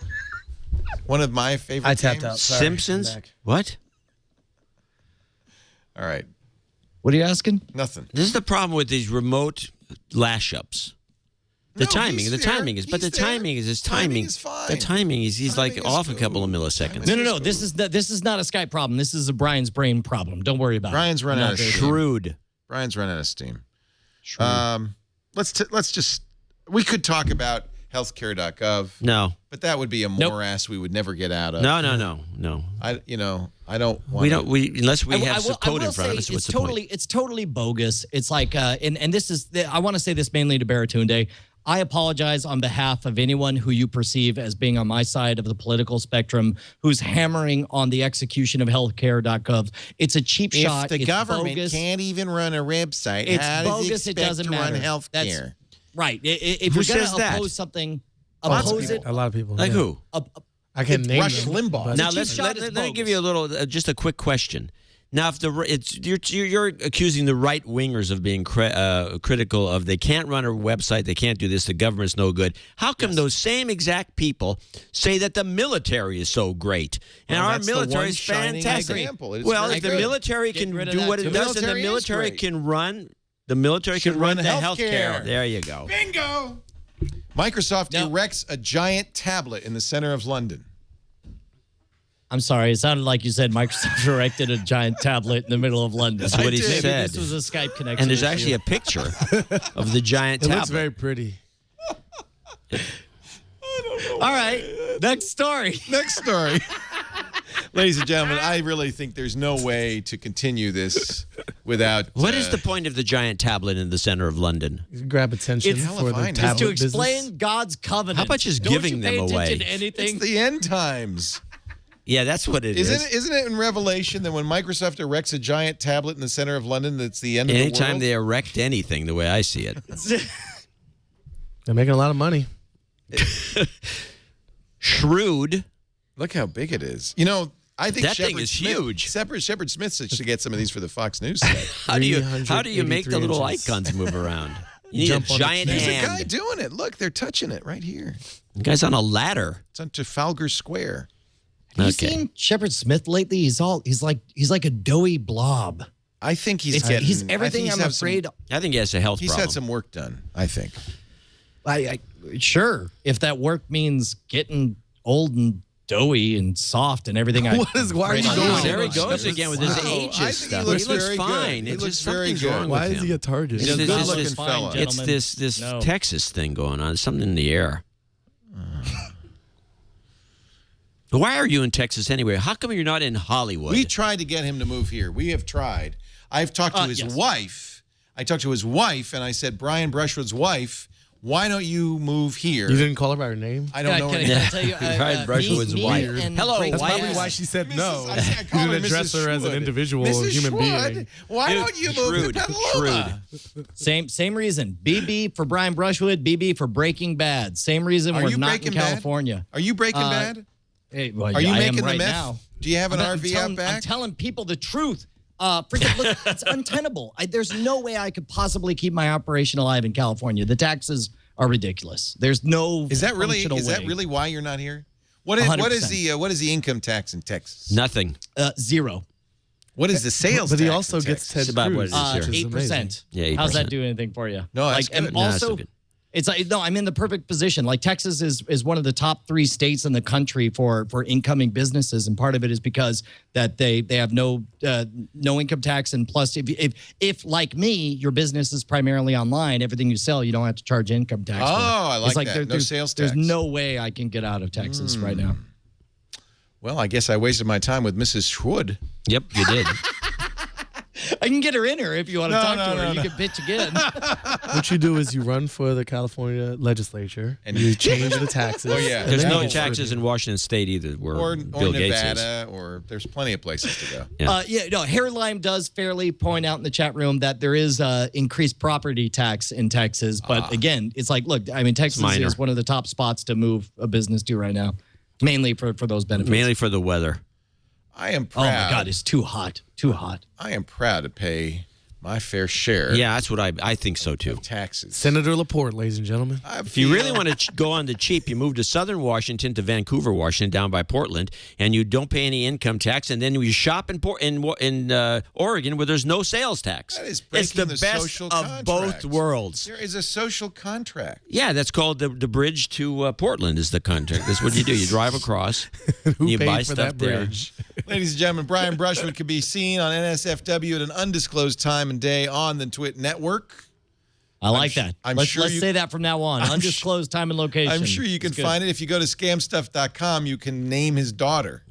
Scam stuff? Scamstuff.com, sir. Actually, that naming rights is gone now. Unless, are you doing that ex post facto? Yeah, that's correct. But take a look at this, man. We finally came up with a tagline for what scam stuff is because we didn't know what to call it. Yeah. We call it gear for the modern rogue. Like if you're Oh. somebody who loves getting into trouble, check this out. We got I like this. the rogue's ring. This is a lace escape tool. It's an aglet that you just put onto your shoelace, and then when you get caught in handcuffs, you gotta freaking Wait, Oh, that's a this great should be on idea, Silk 'cause- Road. What is this stuff? This What is are you doing? good. It's legal Right? in Texas. That's the beauty of it. Yeah, It's all dude, legal everything's in legal Texas. in Texas. We got bump keys. You we can't got sell lace bump escape keys. That's tools. illegal. Not in Texas, it ain't. we got Now I understand. Oh, Now now I we get it. know why he's not moving to I get Hollywood. it. Where he Are can you make going to money for sell himself. plastic gun parts next? What are you doing here? Make a printer. Get a printer. Sell a printer. Dude, Oh, we you're got out of we got this flasks, we got dude. this flask. That No, you has- don't. has- No, don't you're have out of this flasks. False Dude, advertising. we had Oh, two yeah, we dudes. are We had a sold triple out. dude. It's very popular. Very popular. Scamstuff.com. I want to buy everything on this site. That's great. Does this get out of jail card free work? Oh my God, 9 times. I've been pulled over 9 times. This is not even a joke. I've No, been you pulled over give 9 them this times. from a Monopoly How many game? times are you Stop, getting let him- pulled let him answer the over? question. What, Dude, if you tour, I mean, Baratunde will verify this. If you tour enough, you're going to get pulled over a whole bunch. And when you do, usually it's for like, chicken 5 miles over the speed limit stuff. And when you do, like, that's within the realm of they can let you off the hook. So what I always do, and this is not my idea, this is the magician Mike Super's idea. Like I get pulled over and I show them my okay, you know Get what? out of jail free card. Well, actually, that's the follow-up. The first one is the there's photo. so I got to buy more than just this card. Okay. No. The first photo. All right, here I'm gonna do this. So, Mr. Brushwood, do you know how fast you were What, you going got a courtesy as you badge? passed What's the through deal? the parish of Yes, Baton you know what, Rouge, officer? Louisiana? Do you I'm know, sorry. sir? I'm sorry, but here's my ID. that photo right there has gotten me out. Oh my God! Oh my God! Yeah. You are the sorriest-looking mofo I have ever seen. Please continue on. All you gotta do is just make them laugh, and that photo has made them laugh. That's actually a good idea. I like that. Brilliant. Okay. Okay. Shrewd is shrewd. That's smart. And then, is it a 1-2 punch? Do you again give them the Monopoly card? Yeah, no, and then they ask for my insurance, and I'm like, I'm sorry, officer, this is a rental car, so I don't have one, and then I'll hand them the, but I'm told this will help, and then I'll hand them one of these right here, and then they'll let me go. 9 times in a row, Leo. It's worked? That's not even a joke. What does he do? He goes, "Oh, you are such a dumb mofo. I'm gonna let you go." Well, it's like, look, whatever, they like you, and in fact, like Mike Super, my friend, will go even farther. He'll tell me. You got to be likable. Yeah, well. He'll tell like a super cheesy joke. Like he'll get pulled over. He's got a whole routine he does where he says like, officer, I'm really sorry. When I know I was speeding, but I got panicked. It turns out that last year my wife of 13 years left me for a peace officer. And when I saw your car and I saw your headlights and I saw the spinning sirens, I got upset and I was afraid you were trying to bring her back. So that's and then that's a good gag. Very nice. Just I wouldn't have the guts to do that. Make the cops laugh. Would you have the guts to do that, for it. Barrett? I wouldn't have. I got out of a ticket because I was a comic once. In the by telling a joke? California, I think I gave him my book. Wow. Yeah. He felt bad and knew that comedians don't make any money. He said, "I'm so sorry, like, sir. I didn't." The state of California has no claim not on only you. are you a comic, you're not a very funny comic, and so Baratunde, go to cultivatedwit.com. It is a great site. All Watch the questions Funded. in life are answered there. Anything else? Anything you need. You up to? You got the comedy hack day. We're trying to do 4 next year. When's, we'll have dates. where are you thinking about? We're looking at New York, LA, San Francisco, and Berlin. You were in the Twitter headquarters last time. That's right, and we did it at the MIT Media Lab. Awesome. So we want to just keep getting bigger. And it's open to the better. public. People. Yeah, absolutely. Until like seats sell out. Awesome. But yeah, and I'll be in Dublin this week at the Web Summit, and then Dublin, Ireland. Awesome. Big Dublin. The one we just talked about. That's right. So that sounds like fun. It will be. All right. Yeah. Well, it's great to have you. It's always great to be back. back. So nice man. to see Thanks you. for I wish you having didn't me. live in Brooklyn because I'd love to have you. Can I get you to move to California? That is highly unlikely. Yeah. But we could talk more. Thank you. And all this time I've been trying to get John to move to Washington State. So. Yeah, he's Get him trying to get farther rid of away. me. Is that I'm John, gonna. could you move out of state, please? I'm going to be no place except at home trying to clean my office. Dvorak.org/blog. You can check that out and have a drink. Also, channeldvorak.com is a good place to check out what I'm writing. But it's the No Agenda Show. That's there you the are. one. That's the one that makes all the money. Go to Can that. I put in one more? Listen thing? to noagendashow.com. Looking for an apartment in Brooklyn. Anyone out there has any leads? Good. Baratunde.com. Have you Let been me know. couch surfing? I wouldn't use that verb, but I've been residentially flexible for some time. Is it? Wow. It's time to settle down. Can I just say, like, flatly and for the record, that this might be my favorite show of Twit that I've ever been on? This was exceptional. Having Baratunde and JCD and Leo on here, this was. I don't care if any of you guys liked it, but it was the most fun that I had. I always have fun with you on Schwood. Well, you're definitely in a different dimension, so I'm sure you enjoyed it. We should keep going on that tech philosophy thing. We'll follow up. I don't know what he's on, but is an I'd like interesting some. Subject. Yeah, And I do think we should do a show where we just sit around and we Get talk into stuff it. like that. That's what we did. Oh. But not on purpose. Like, it'll be on purpose the next time. It probably won't be as good. It's Chad Johnson, our producer. Yeah, Chad. Anything I have left out before I call it a day here? I need a gavel. Oh, that's a great idea. Judge Leo. Get that little one that they go like this. You've Okay, seen that thing? yeah. It's made of usually ivory.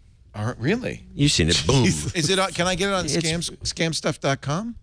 What's the question? He would have Ivory court gavels. You want something from an animal that's being hunted. How about this? An expanded quarter shell. Yeah, no. That's so that you can appear to take a quarter out of someone's hand and yet leave it there because there's 2 quarters. See, How do you get that thing in their hand though? Well, you place them both in. Hold on. What are you trying to get me to do? Trying to give away the secrets. We do this show. I'm sorry Nick Bilton wasn't here. Will you tell Nick that he missed a really, really good show? I will. But we're trying to get him on behalf. another time. By the way, it was our 6th anniversary of the No Agenda show today. Have you been doing that show for 6 years? Isn't that ridiculous? I am finding that amazing. Yeah, I am finding it something. Happy That's anniversary. a long time for a Thank you. deal. Thank you. Yeah, Thank you. congratulations. And on behalf of Nick, who I know he did want to be here, it wasn't any kind of personal thing. His book is out November 5th. It's called no, he doesn't get It's to called plug his Hatching book Twitter. without He's not showing plugging it. up. I'm plugging it. No, I'm a good friend. No show, no plug. No show, actually, no plug. Twitter. I You read should check it out. I read the excerpt on the New York Times. Yeah. And that was why we wanted to get Nick in. Absolutely. The, Twitter I'm sure IPO he'll is get coming back up. here soon. He's got to come back. What's it going to be called? Hatching Twitter. Hatching Twitter. That's the hashtag. That's the title. Comes out November 5th. All right, next week. Yeah. Thank you, everybody, for being here. We do Twit every Sunday afternoon, 3 p.m. Pacific, 6 p.m. Eastern Time. Starting next week, it will be at 2300 UTC because our clocks go forward. Oh, no. 2300 UTC. I thought, wait, isn't it fall back? Fall back. Fall Spring back, forward, fall spring back. forward? Or is it spring back and fall no, forward? It's spring forward, fall back. It's one of the two. Freaking Keystone Cops. Well, if we move our clocks back, then the rest of the world perceived us as starting later. No. They would be earlier. Fall back. If you go forward and they go backwards. I'm not trying to explain it. And I'm then just you gonna They don't go anywhere. And then you starting later. All I know is we're GMT -7 now. We will be GMT -8 next week. That makes sense. You figure it out. Thank you, everybody. We'll get back to work now. Oh, gavelstore.com. Another twit is in the can. Is that real? Is that probably is. Gavel Store? Is it? That's it. And it's awesome. Twit, baby. Doing the twit, all right. Doing the twit, baby. Doing the twit, all right. Doing the twit, baby. Doing the twit, all right. Doing the twit, baby.